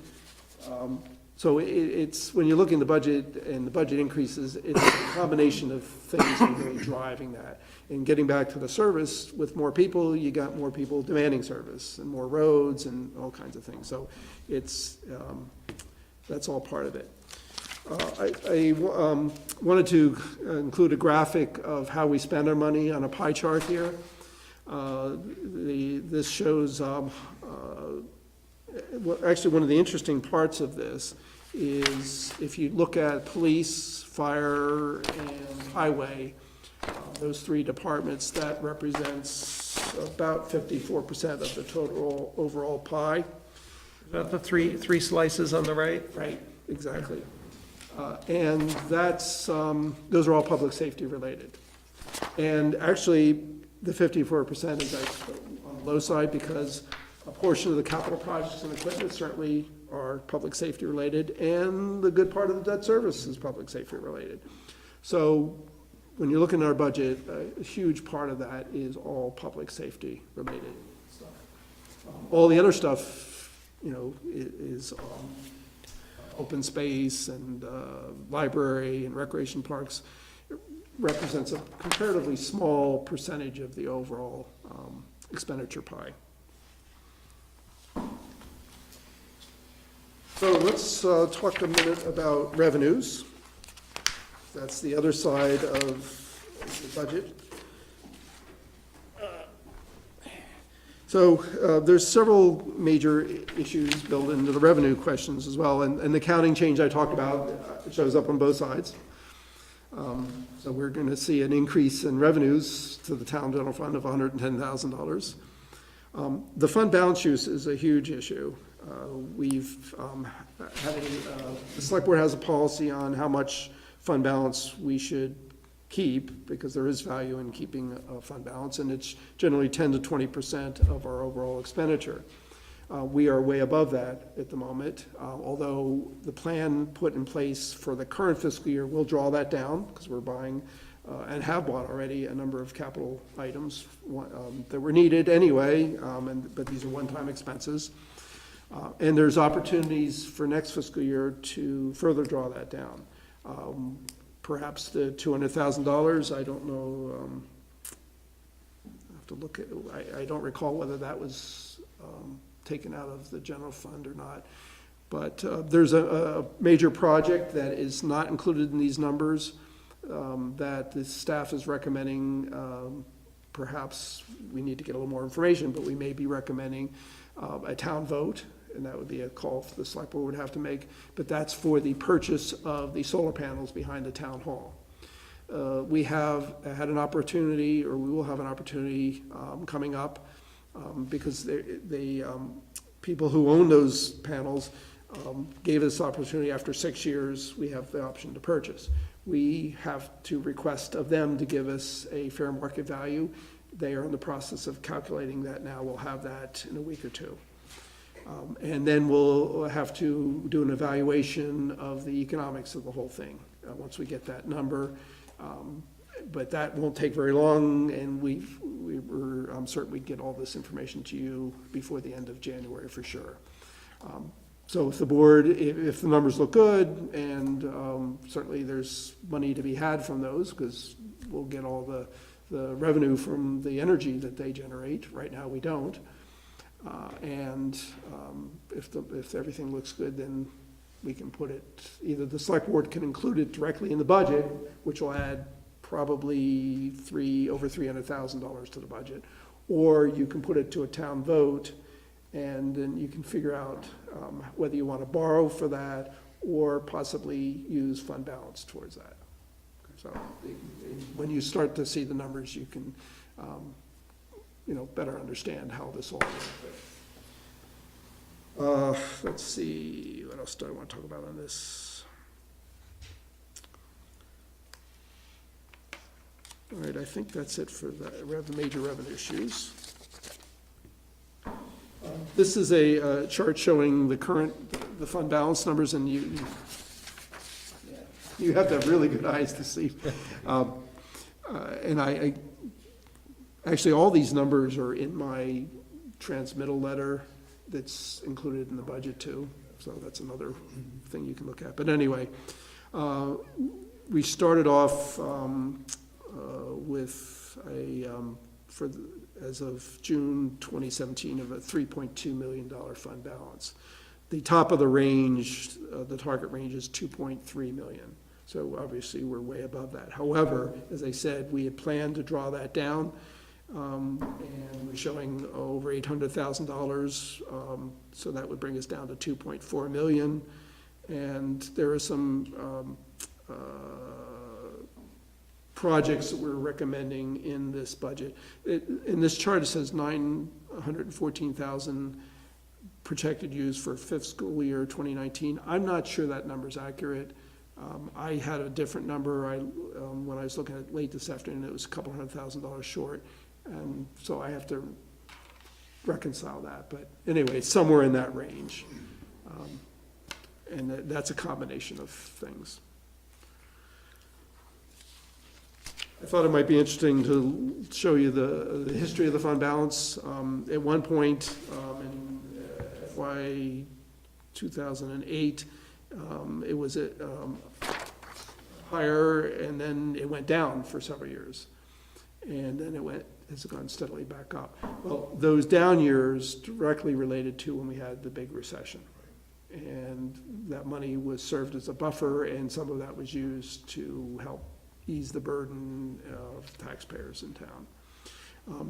The steady increase is a function of an improving economy, in part, because with an improving economy, we have more local option taxes.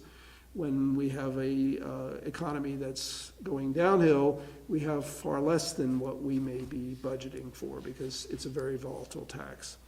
And there's a host of other reasons why it's gone up, like the way it has, but anyway, we are where we are at this point, and we're doing our best to try to work out a plan that will bring it down in a way that is sustainable, and that's the critical piece of that. This is a graphic of the revenues, and obviously the biggest piece of the pie are the property taxes. That represents about almost half of this entire pie chart. Another significant portion, not surprising, is the local option tax. That's 26%. That's a large percentage for such a volatile tax. But it's also a value that most other communities do not have. So that most communities will see a much larger portion of property tax supporting town services than Williston. And then we have a host of other fees, user fees and everything, and this chart shows some of that. I thought it also might be interesting for you to see how the value of our grand list is broken down by property type. The biggest piece of this puzzle is on the far right, if you're looking at it, the screen, is residential, and that's 57% of the value in town is residential.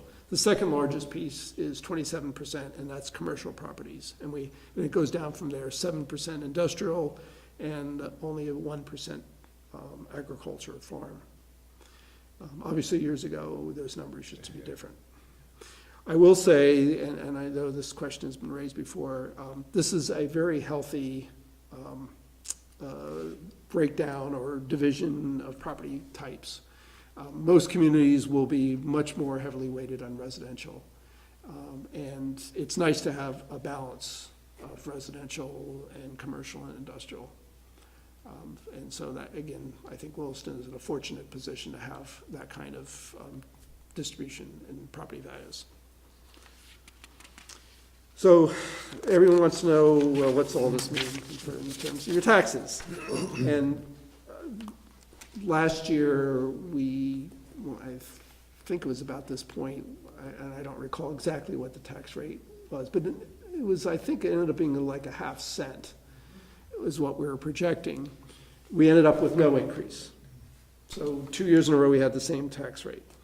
Currently, we're looking at, if this budget is approved, no changes at all, we're looking at just under a penny increase, so it's less than a penny. Now, I suspect there will be changes, so these numbers will change, and again, you never know until the grand list is finalized and the board actually sets the tax rate in June, what the final number would be. But usually we've been pretty accurate on this. That's per $100 of assessed value? Yes. Is that what that is? Well, per 100,000, these numbers are per 100,000, so. No, 1 penny per $100 of assessed value. Is that? Yeah, well, let me show you the next slide. 'Cause Okay, all right. What that translates down to is if you have $100,000 in value in this.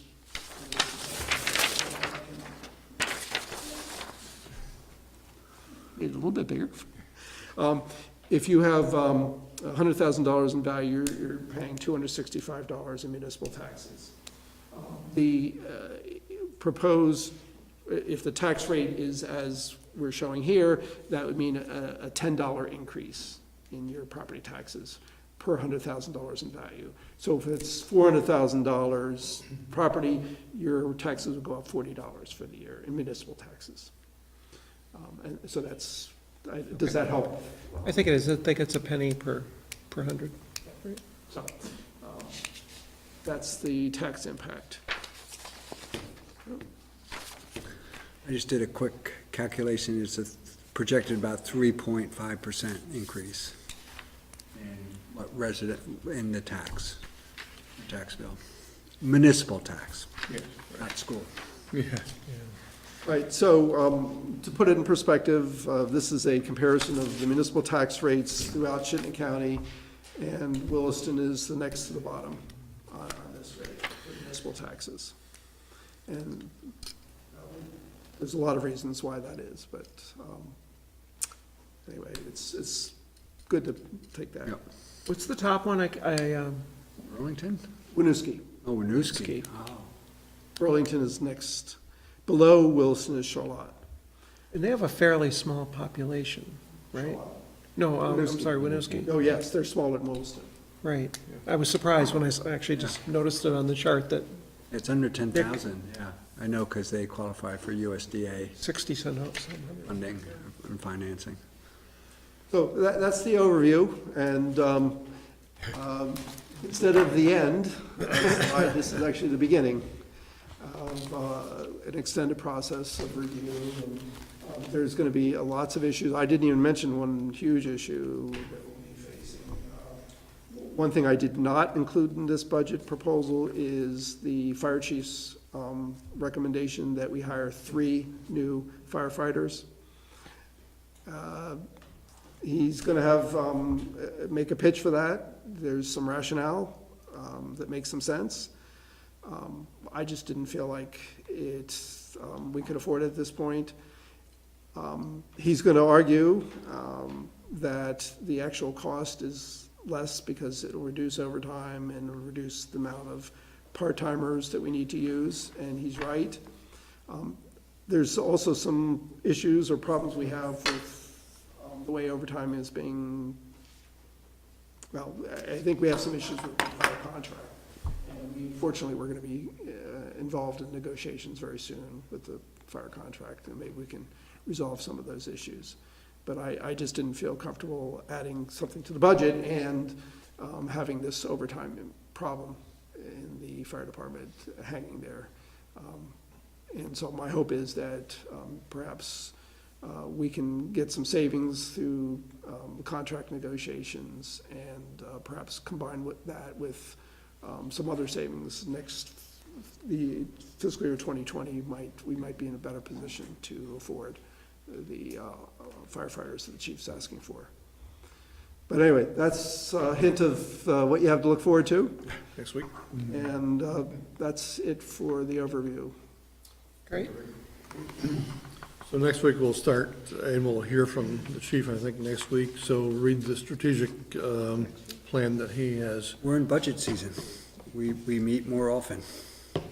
Oh, yeah, We'll be in Santa Clara next week, okay. Clara.